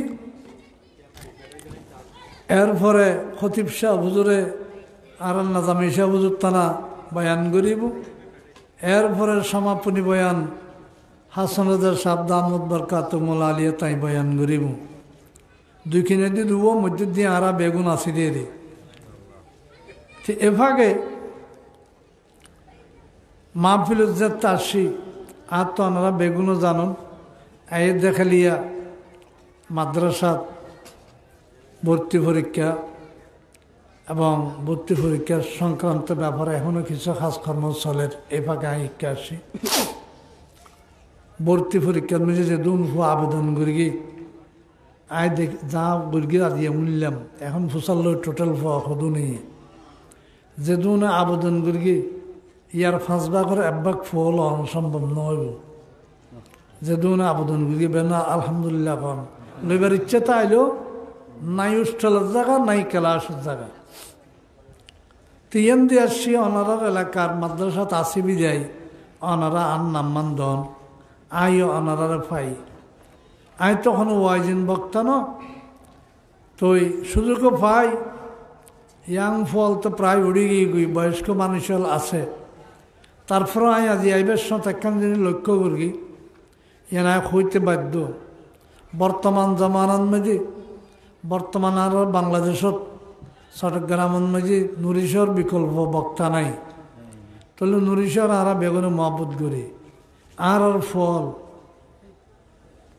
কেউ রাস্তা কেউ দোয়ানত সম্পর্কে আজিয়া কিছুদিনের লাই কিছুক্ষণ সময় লাই আর ফলত তো এর মাহফিলত বইন দরকার বেগুন বিবেকবান হওয়া মোবাইল নিয়ে দৌড়াদৌড়ি করার আজ কিছুক্ষণ হলে মোবাইল না চাই অসুবিধাটা নাই, কিছুক্ষণ হলে বন্ধু বান্ধবের গল্প গুজব নদী অসুবিধাটা নাই, কিছু কোরআন হাদিসের আলেমর কোরআন হাদিসের বয়ান ফুনন্ত দরকার আছে এবং শুক্রিয়া আদায় করা ভরি ভাই অনরা শুক্রিয়া আদায় করির এলাকাবাসী শুক্রিয়া আদায় করির। আমি শুধু বেশি ন নুরিশিয়া বুঝু যে হাদিস শরীফ পর লাস্ট দিয়ে হই এক হাদিস শরীফ পর এড়ে সামান্য বাকি অংশ আনথর জুমানায় হইবার চেষ্টা করছিম সংক্ষেপে। এখনো দেড়ওয়ান কিছু হইম দোনো 1 ঘন্টা আলোচনা করিম দোনো আধা ঘন্টা না রকম আনার একটু বইয়ের কিছু উল্লেখ খুশি হইম ব্যাগুলো তো শুক্রিয়া করা ভরিব আয়াত থুরগে লাইন সাকারতুম লাযিদান্নাকুম। আর যদি আল্লাহর শুক্রিয়া আদায় করি আল্লাহ আর নিয়ামত বাড়া জীবনানো দিব নাকি না? লাইন সাকারতুম লাযিদান্নাকুম। তোমরা যদি শুক্রিয়া আদায় করো তাহলে তোমরা নিয়ামত বাড়াই দিব। তাহলে আর চোখ দিয়ে দে চোখের শুক্রিয়া আদায় করা ভরিব না, আর খান দিয়ে দে খানের শুক্রিয়া আদায় করা ভরিব না, হাত দিয়ে দে হাতের শুক্রিয়া আদায় করা ভরিব না, ঠ্যাং দিয়ে দে ঠ্যাঙের শুক্রিয়া আদায় করে ভরিব না, চোখের শুক্রিয়া চোখ দি করা ভরিব, হাতের শুক্রিয়া হাত দি করা ভরিব, ঠ্যাঙের শুক্রিয়া ঠ্যাং দি করা ভরিব, বিবেকের শুক্রিয়া বিবেক দি করা ভরিব, সম্পদের শুক্রিয়া সম্পদ দি করা ভরিব, ক্ষমতার শুক্রিয়া ক্ষমতা দি করা ভরিব, ফোয়ার শুক্রিয়া ফোয়া দি করা ভরিব, বউর শুক্রিয়া বউ দি করা ভরিব, সম্পদের শুক্রিয়া সম্পদ দি করা ভরিব, শক্তির শুক্রিয়া শক্তি দি করা ভরিব। যারা যে জিয়া নিয়ামত দিয়ে প্রত্যেক নিয়ামতের শুক্রিয়া ইয়ান ইয়ান দি গরম ভরিব ভরিব না না ভরিব। চোখ না দিয়ে তো ফসল লইলে চোখকে জিনিস করবে না নকব বলগেই গুদি তেরা বল থাকতে এখন বুড়ো গিয়ে গুদি লড়ি দিয়ে আনার জোয়ান কি তোয়াই লাভ পান না, ঠিয়া আসিল দিতে তো ঠিয়া যার থেকে ঠিয়া তোয়াই লাভ পান না, ক্ষমতা আসিল দিবে তো ক্ষমতা যার থেকে ক্ষমতা তোয়াই লাভ পান না। হঠাৎ তো লহাতে দিন থাকতে আরো সম্পত্তি থাকতে নাকি ন রথ থাকতে আরো সম্পত্তি থাকতে বাড়ো। যারা দেশি মত আল্লাহ যে নিয়ামত দিয়ে এই নিয়ামতের কদর ইয়ান দিয়ে যথাসময় গড়লে ইয়ানোর ফুল আর আখালত বুক গরিম না গরিম নাকি ন।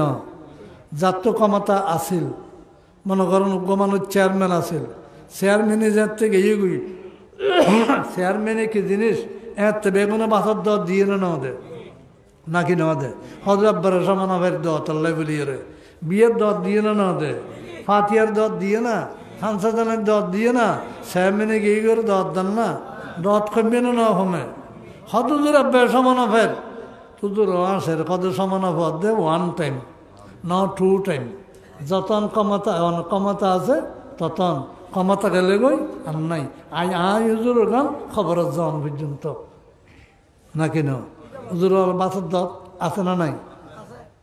মৌসুমি নাকি বেমৌসুমি? মৌসুমি না বেমৌসুমি? মৌসুম না লাইব নাকি না প্রত্যেক দিন চলে। তাহলে এতলাই ব্যাকগুণের হাসে যাত্তু দিয়ে নেই বল আছে বল শুক্রিয়া দেয় বল দিগরা ভরিব, চকুর শুক্রিয়া চোখ দিগরা ভরিব, সম্পদের শুক্রিয়া সম্পদ দিগরা ভরিব, নগরলে ফোয়ার শুক্রিয়া ফোয়া দিগরা ভরিব। তৈ নয় আল্লাহর দরবারত এগিন হইতে গেলে কথা লম্বা হইলে কিন্তু আর কথা তো কম না লাগব। তাই আই হুজুরে হাদিস শরীফ পড়ে লাস্টে একটু ওরা এটা যেগিন বিষয় দিন এই বিষয়ের মাঝে আর কিছু দ্বিমত আছে। হুজুর অলরে ভবিষ্যতে বিষয় দিবেন দে ব্যাকগুণের বিষয় দিবেন, কিছু দিবেন দে আকিদের বিষয়, কিছু দিবেন দে আমলের বিষয়, আর খনিকে আর দিবেন দে রসুল পাকর অলিউল্লাহ সম্পর্কে। শুধু যদি সমাজে দেশে আর কি পাইলাম আর তো কিছু অন্ন ভরিব, আর মা জাতি হলে তো কিছু অন্ন ভরিব, মরুৎ হলে তো কিছু অন্ন ভরিব, আলেম হলে তো কিছু অন্ন ভরিব, জ্ঞানী হলে তো কিছু অন্ন ভরিব, এই হিসাবে কিছু বাকযোগ করি দন ভরিব। আর হতান বুঝতে কিনে দিলেও দন ন দিলেও ন দন, কিন্তু নিয়মূল্য একটা বাগযোগ গড়ি দেওয়া ভরিব বাগযোগ গড়ি দিলে কি হইব হয়তো গড়ে একজনের আমলের বিষয় দুইয়েন দিলাম